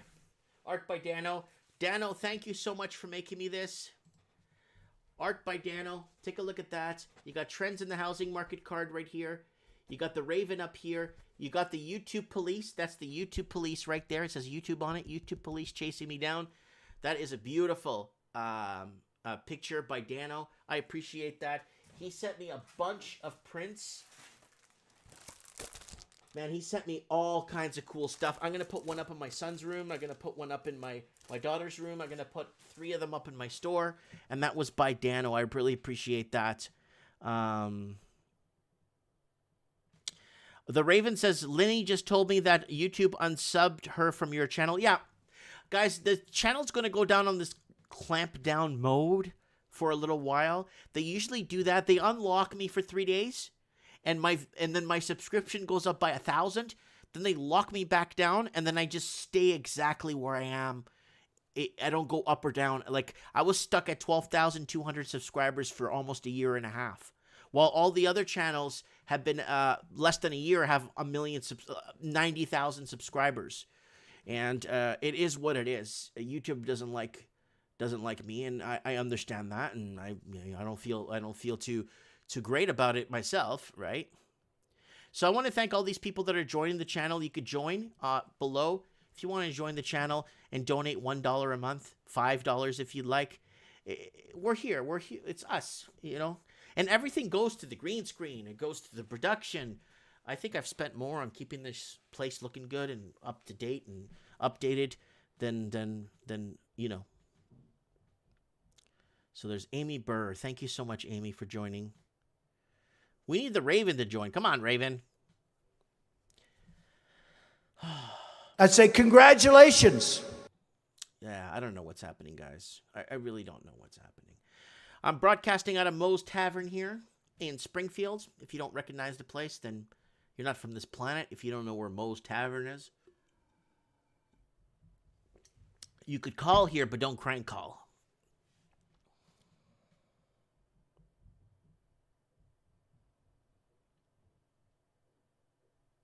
Yeah. Hello, everyone. Oh, the Raven's making nachos. Why did he say that? I'm going to get hungry. Oh, he's making nachos. Who else is out there tonight on trends in the housing market? This show's been going on for so long. And I keep it going because what happens to these pillars that we've built, these communities that we've built? I have friends in Massachusetts say, yo, Mike, remember the streets we used to play on in Boston, just outside of Boston? When you used to spend like half your summer here. It's all changed. All the homes are empty. Everything's so expensive. A lot of the stores closed. And where we used to be in Massachusetts, we used to be in Seekonk. We used to be in Attleboro. We used to go to Fall River. And we used to go to Attleboro, and then from Attleboro, we would go to Seekonk, because I have family in Seekonk. And then from Seekonk, we would drive to Rhode Island, Providence, or we could walk there from Seekonk. And it was just such a different America back then. It was so... And then my friends, my cousins and family send me photos of the streets that we used to hang out on. And I check it out, from time to time, and it's changed so much. The communities, the block parties. We used to go out. There would be parties here, parties there, parties everywhere on the streets. People enjoying life. People getting together. People unifying to be with each other. It's gone. Why? Because affordability. People are priced out. And it's not minimum wage earners. It's average wage earners. And that's the problem we're facing today. So we got... Amy Burr says she lives 1 hour from Springfield. Cool. Maybe she could go down to Moe's and meet me here for a Duff beer. We got Mike in the question saying, Mike Martins, I have a very important question. Why do you keep your sideburns so long? I don't think my sideburns are so long. I think they're crooked, but I don't think they're so long. They're not even... Yeah. Mitch Mann says censorship, deplatforming, deleting, disappearing, false narratives, debunking the truth since 1984, right? It's a really good book if you haven't read 1984. It's by George Orwell. It was written in 1948. He just switched the 2 years to make it 1984 because he felt by that time we'll be under this dystopian, crazy situation we are in today. He was off by 4 decades, but he was right in his vision of Big Brother. And that's going to be on Mike in the Night. Let me give you guys the link here for Mike in the Night. Okay, let's go over the main stories, and I'm going to do some arm bashing for you guys. Foreign buyers bulk up buying London properties to boost stamp duty savings. So locals are starving, and they can't even eat, but they're selling homes during lockdown to foreign investors by purchasing 6 or more residential units. Right there, 6 or more. Right there, six residential units. In one transaction, these buyers are able to secure non-residential stamp duty rates starting at 2%. So if you buy 6 or more properties in London, which is already unaffordable for the locals, or in England, you get a discount. Right? That's cute. That's actually I love China. That's actually cute. And while England's going through that, more than 8 million people in England are living in unsustainable housing. This is 1 year old before covi. So this is pre-covi, where 8 million people are basically living severely below the poverty line with these rotted walls and extension cords going all over the property. And people living underneath stairs. I know one guy who lives in London who was living underneath a staircase. A staircase. He has a bed underneath a staircase, and he's renting it. I don't know how many pounds per month, 100 or 200 pounds per month, to rent a staircase, to rent underneath a staircase. He's got one lamp, an extension cord in there, and he's got free Wi-Fi. Food banks now outnumber McDonald's in Britain, and this is, again, 2019. This is pre-covi. And this is the amount of, it's kind of eerie that in London you have 59,881 empty homes, and 56 or 57,000 Londoners are displaced and can't find housing. It's kind of funny how you have that many empty units and how many people are displaced. It's kind of bizarre, right? Stamp duty, we talked about that today on today's show. China is selling its first negative yielding bond. Dublin, Ireland are going to be building skyscrapers more than 10 stories. The average Dublin skyscraper is 12 stories high, so they want to start building these things and ram people into them, but they can't own those. That's just for them to rent, right? And this is from a year ago, so I brought this up because this is important, because I was arguing with somebody. I'm not going to argue with people anymore. Like at my business place, I used to talk to people freely. I'm not talking to people anymore. Because when I tell people, look, people are buying entire towers for billions of dollars, Chinese investors, Chinese set to buy London cheese grater. When people buy these towers, people look at me like, you're crazy. England will not allow that. I'm like, yeah, they are allowing it. And London is still the biggest draw for UK and our rich Chinese investors, where the rich investors are buying property. Chinese buyers snapping up New York City skyscrapers, and then they write an article a few months later, why Manhattan skyscrapers are empty. Oh, you wonder why. And then you got, let's go back here to New York City. You got 308,000 empty units that are basically empty, foreign and owned. You look at all the blue states and you realize that all the blue states are struggling. So let's look at Los Angeles, blue state. San Francisco, blue state. Toronto, Vancouver, Canada, liberal, blue state. Toronto, liberal, blue state. Sydney, liberal. I don't know about Singapore. I don't know Paris. Hong Kong, I don't know. New York City, liberal.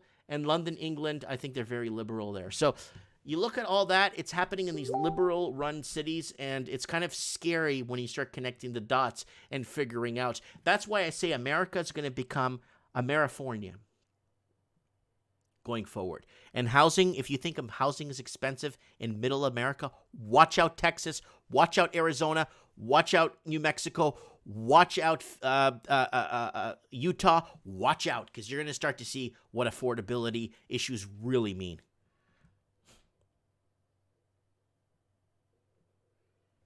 Okay, so that was that. And then better dwelling. Toronto is the second coldest market in Canada. The country goes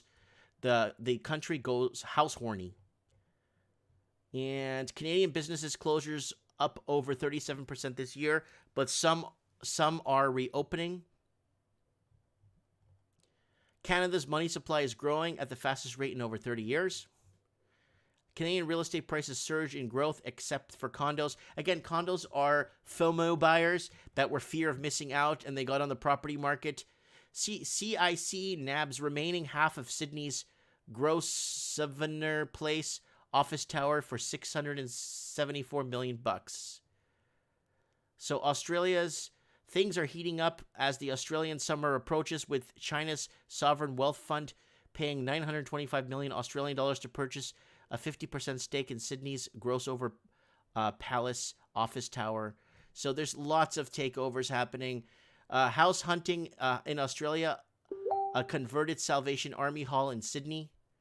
Wow, they're even getting rid of Salvation Army places and converting them into homes. Wow. A 3-bedroom former Salvation Army Hall in Sydney sold for 4 million Australian dollars. Wow.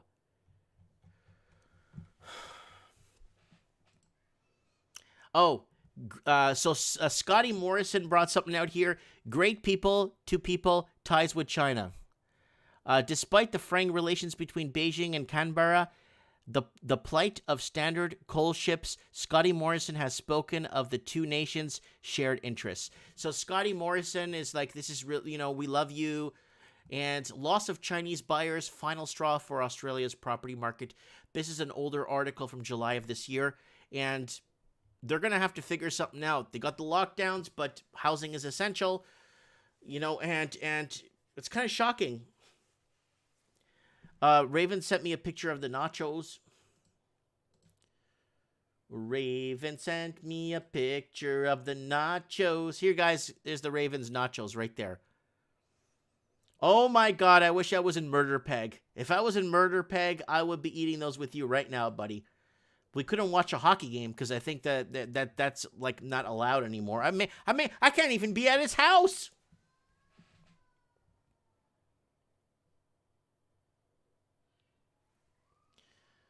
All right, guys, let's do a quick channel plug. Broadcasting from Springfield. We're an hour away from Amy Burr's place here. All right, here's the channel. Subscribe. Buy something on Teespring. I already did this, didn't I? Who the hell is messaging me here? Someone saying, I need your help. I have no idea who that is. Okay, and we got Instagram here, guys. Follow me on that. Art by Dana. We did this like 10 minutes ago. I'm sorry we had to do that again. I didn't mean to do that. Yeah. Went over the news. We went over everything.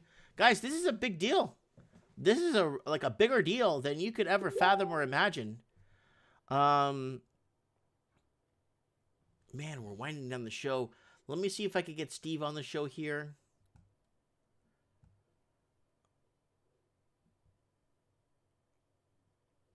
Let's see if I could get Stevie. Where are you, Steve? Ooh, Formafist is on his Skype. I should get Formafist back on the show. I'm gonna get Mario. I want to get Maneko64 on in maybe in January. We're gonna get him back. I want to get him on trends in the housing market so he could discuss the trends in London, because he's in London, England, and it'd be good to get his view of what's going on. We'll get Stephen. People want Stephen Van Meter back on. We'll bring him on next year in the spring. We'll schedule a time slot for him. Okay, guys, I'm gonna actually let the cat out of the bag. I'm trying to get David Icke on Mike in the Night. So we're going to arrange something. I'm going to email him back. Hopefully we can get David Icke on Mike in the Night. I'm working towards that to get him on. I have to find out if I'm allowed to have him on, even though he's banned from YouTube. Like, I don't know what the situation is. And I don't want him to get in trouble, right? Or anything like that, right? Oh, I know what I wanted to bring up. We got a poll going on, and it's a lot more popular than these stupid polls that they run with 100 people today told us. I'm going to go to the community section on our page. This is what I wanted to do. I put up a poll on the second poll down on our community section. I'm going to leave you the link. Who is the worst leader poll in your opinion? We will be reviewing this on Mike in the Night. Justin Trudeau's number one at 66%, Scotty Morrison at 9%, Jacinta Ardern at New Zealand 9%, Boris Johnson in England 3%, Donald J. Trump of the United States of America at 14 points. So we're going to go ahead. I'm going to copy this, and I'm going to put this here. Please, guys, if you don't mind, please go to that YouTube link, and I need you guys to all go there and vote on who is the worst or best leader in your opinion. Or the worst leader, not the best, the worst leader in your opinion, and we'll discuss that, and we'll dissect this. So we got 340 votes. That's already more votes than some of the surveys they send out there. 100 people told us that they can't find money for food. Well, this is 340 people now are voicing their opinion here. So, Alan, go ahead and vote. Go to the link there and go ahead and vote on who you think is the worst leader. So 66% for Trudeau, Scotty Morrison 9%, Jacinta Ardern, and you know what? Majority of the people that watch my channel are actually from Australia. is the majority viewership I get is from Australia, and then it's America, and then it's Canada, and then it's New Zealand, and then it's the United Kingdom, because the time difference doesn't fly. But there's a lot of people that are not in Canada that are voting for JT, which is kind of interesting.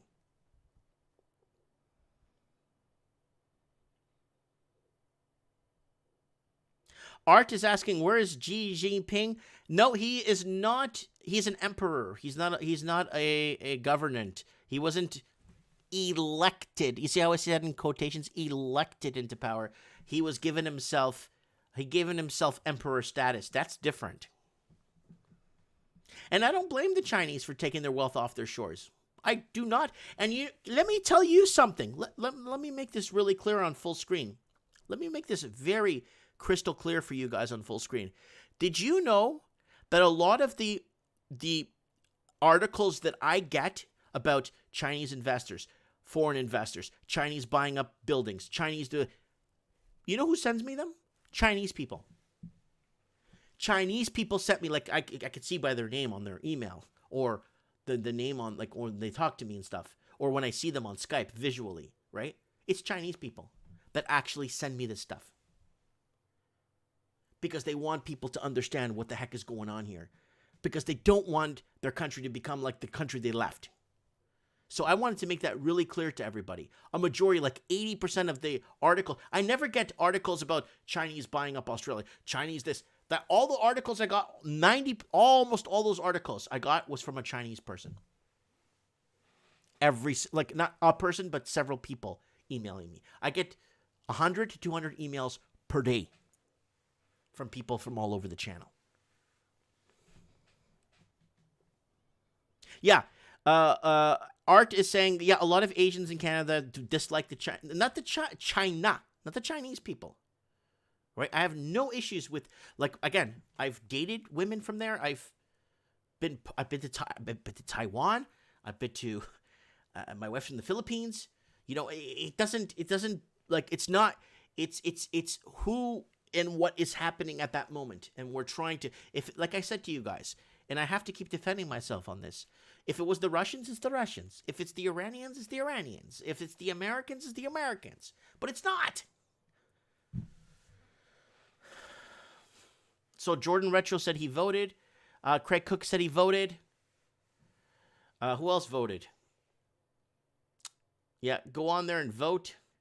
Guys, we are winding down the show. You know what? I'm going to get Steve the Plumber on next week if he could make it. The show is an hour earlier now, so it's not that late. So hopefully he can come on the show and give us a little bit of feedback on what the heck is going on. And yeah, Art said he voted. Alan said he voted. Who else? So let's refresh this. So we're going to break this down on your voice has been heard. There we go. Who is the worst leader poll in your opinion? And there it is. Justin Trudeau still sitting at 66%. Oops, article scan. I'm going to send you the link for this for you guys to vote. It's the second article down. And I would appreciate you guys to go there and place your vote because your voice matters in this. I want to thank all the people that joined the channel. If you want to go below, you could join the channel and say join, and that helps a little bit of it helps with a little bit of revenue, and that all goes to upgrading. This camera needs to be. I need to get a better camera. Unfortunately, there's things I need to keep upgrading or to keep it going. Low Roller Scratcher saying Bitcoin and crypto is down today. Yeah, I bought a pile of gold in the last couple of days. I bought a ton of gold and silver stock 3 days ago when it was in the deep red. And I got rid of all my airline stocks. It was all green. I got rid of everything. All my oil. I got rid of everything. And I picked up a ton of gold.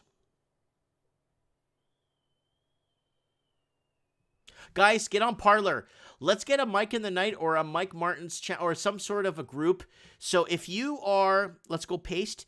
Guys, I'm on Parler. Okay, there's Parler right there.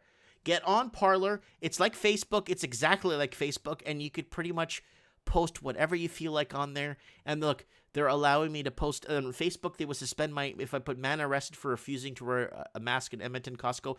This is a good way for us to discuss. Raven, get on. I know you don't do this whole social media thing. They do have an app. Look, I have a Parler message here on Parler. I do have it on my phone, and this will be really nice for us on the channel to kind of keep together and keep tabs on each other through here too. And I would really appreciate it's Parler. So I'm going to give you the link again. So you go here. Okay. So you're going to go here. You're going to go to the channel. Okay. We could get Supreme Canon on here. We could get Maria, Guy, Alan, everybody on here. So go to here. Click on the Parler when you get to my page.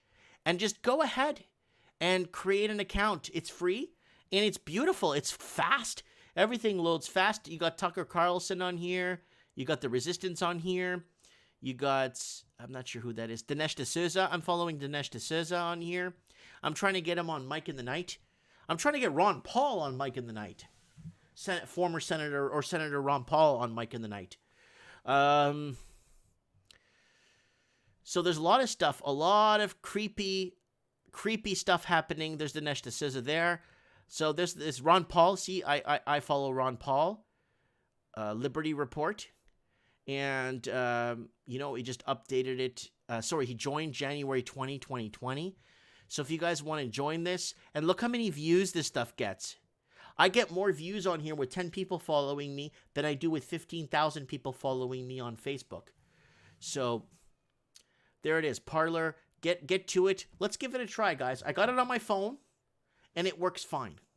I think you could message me on this. Let me see how it works. I think because they verified my account, I think what happened was they verified me and I had to send them some documentation. There's the little P there. So I am verified. See? Parler Influence Verified Real Member. So they've allowed me to verify my account. I emailed them and told them what happened with Facebook and sent them a link that I have 120,000 followers and Facebook says I'm not a credible human being. So they won't verify my account. Probably because I'm Catholic. But they won't verify my account. But now, here on Parler, it's the greatest thing. I'm going to put tonight's show on here for people that missed it. Look, I'm going to go back home. Let me go back here. It looks like Jeb Smith just put up another video here. So let's go to this live video. So they won't verify my account. Copy. Let's go back. I'm going to throw this up on Parler right now. So you go to Parler. Then you go to What's New. And then you post here. And then Parlay. And then it takes a while for the picture to come up. Success, you've been posted.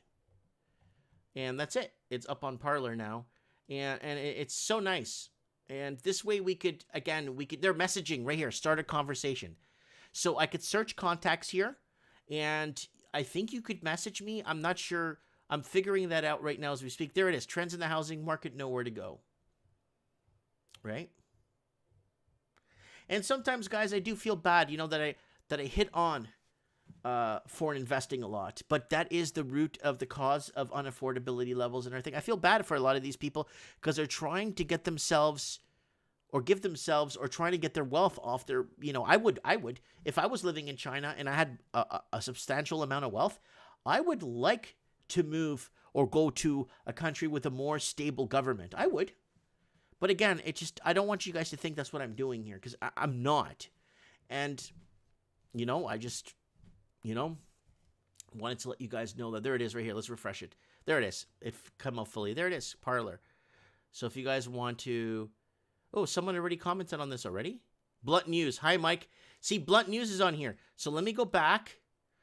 Okay. Let me follow him. Okay. Followed. And how do I message him though?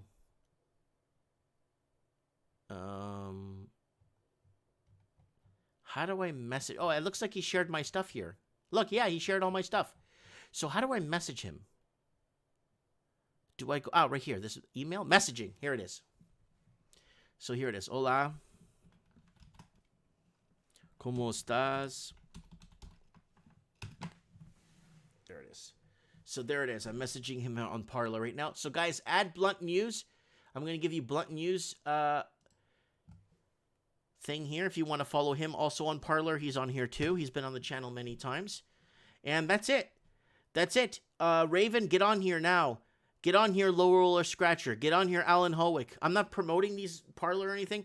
I just like the fact that I could post about people getting arrested for wearing a mask and not being suspended from Facebook for doing it. Papa Piss says, I really miss the real Kevin Thompson optimism. Yeah, I do too. Hopefully he'll be back. Hopefully the real Kevin Thompson will make a comeback. It would be nice to hear from him and see what he's feeling. Blunt Muse sent you a message. Blunt Muse. There it is. Let me see. New message. Yeah, I got to figure this out. It's easier to use on your phone than it is on a desktop. But again, Transparency 2020 is here. Let's follow them. Daily Mail UK. No, you go to hell. I think the Daily Mail is okay. I think it's got a picture of Hill Dog here. I don't want that. The Babylonian Bee. Not sure who that is. Let's see who else we got. American Greatness. Legal Insurrection. Just the News. Yeah, these guys are okay. American Military News. Why not? Hunters. There's Hunter News here. There's sports stuff. There's all kinds of sports stuff here if you like sports. So I'm following a few people here on Parler now. That's perfect. Get on here. Raven, I want you to get this on your phone. I know you message me on Skype from time to time, but I want you to post stuff. Like Raven, he's always out and about. He's always freelancing out there, looking around, looking at what. Take the picture, put it up on Parler so we can see what's going on. And we could put it up on Mike in the Night.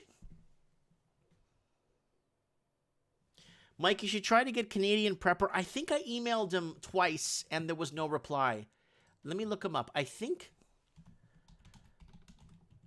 if it's the guy I think it is, I think. Now the yes, I did message him 2 times. He hasn't never gotten back to me. So, Art. Art just joined the channel. Thanks, Art, for being part of the family. Yeah, trying to figure out. Oh, no, Amy. To get verified, you have to send them documents. So I did it because I need, in case somebody creates a fake account, then they don't have my documentation to back it up, right? You don't need, Amy, you don't need to get verified on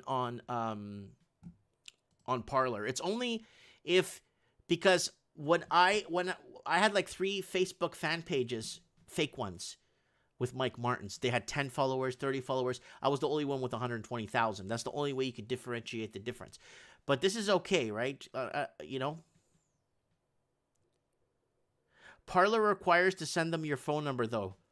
Are you trying to tell me that they can't get your phone number even if they wanted to? Come on, Alan, wake up. They can get your phone number if they want to anytime. Mitch Manning says, my nachos are very... Yeah, put up the picture of the nachos for us to see. Anyways, guys, welcome Art. Welcome Amy Burr. I want to thank everyone for joining the channel today. Let me go up here and see Amy just joined the channel. Guys, I appreciate this, and Thomas, welcome to the family. Yeah, man, you guys are the best. Thanks for being part of the channel. We're going to do Mike in the Night this Saturday. China. And we will be talking about what is happening with this. We're going to pull up the 2030 agenda from the PDF now, and we're going to go over that and discuss what you guys think, get a few call-ins. Hopefully, Raven could come on and go full kook on us. I'm not sure if he's working, but you don't know. But we'll see. Okay, guys, I'm gonna shut her down. It's been talking for 2 hours straight here. Appreciate your support. Appreciate you guys being here tonight. It means a lot to me. And we'll see each other very soon. And you guys take care. Stay safe. And if you can't, please, if you can't take care and stay safe, please be careful. Thanks for watching. We'll see you live from Mike in the Night. Thanks for watching.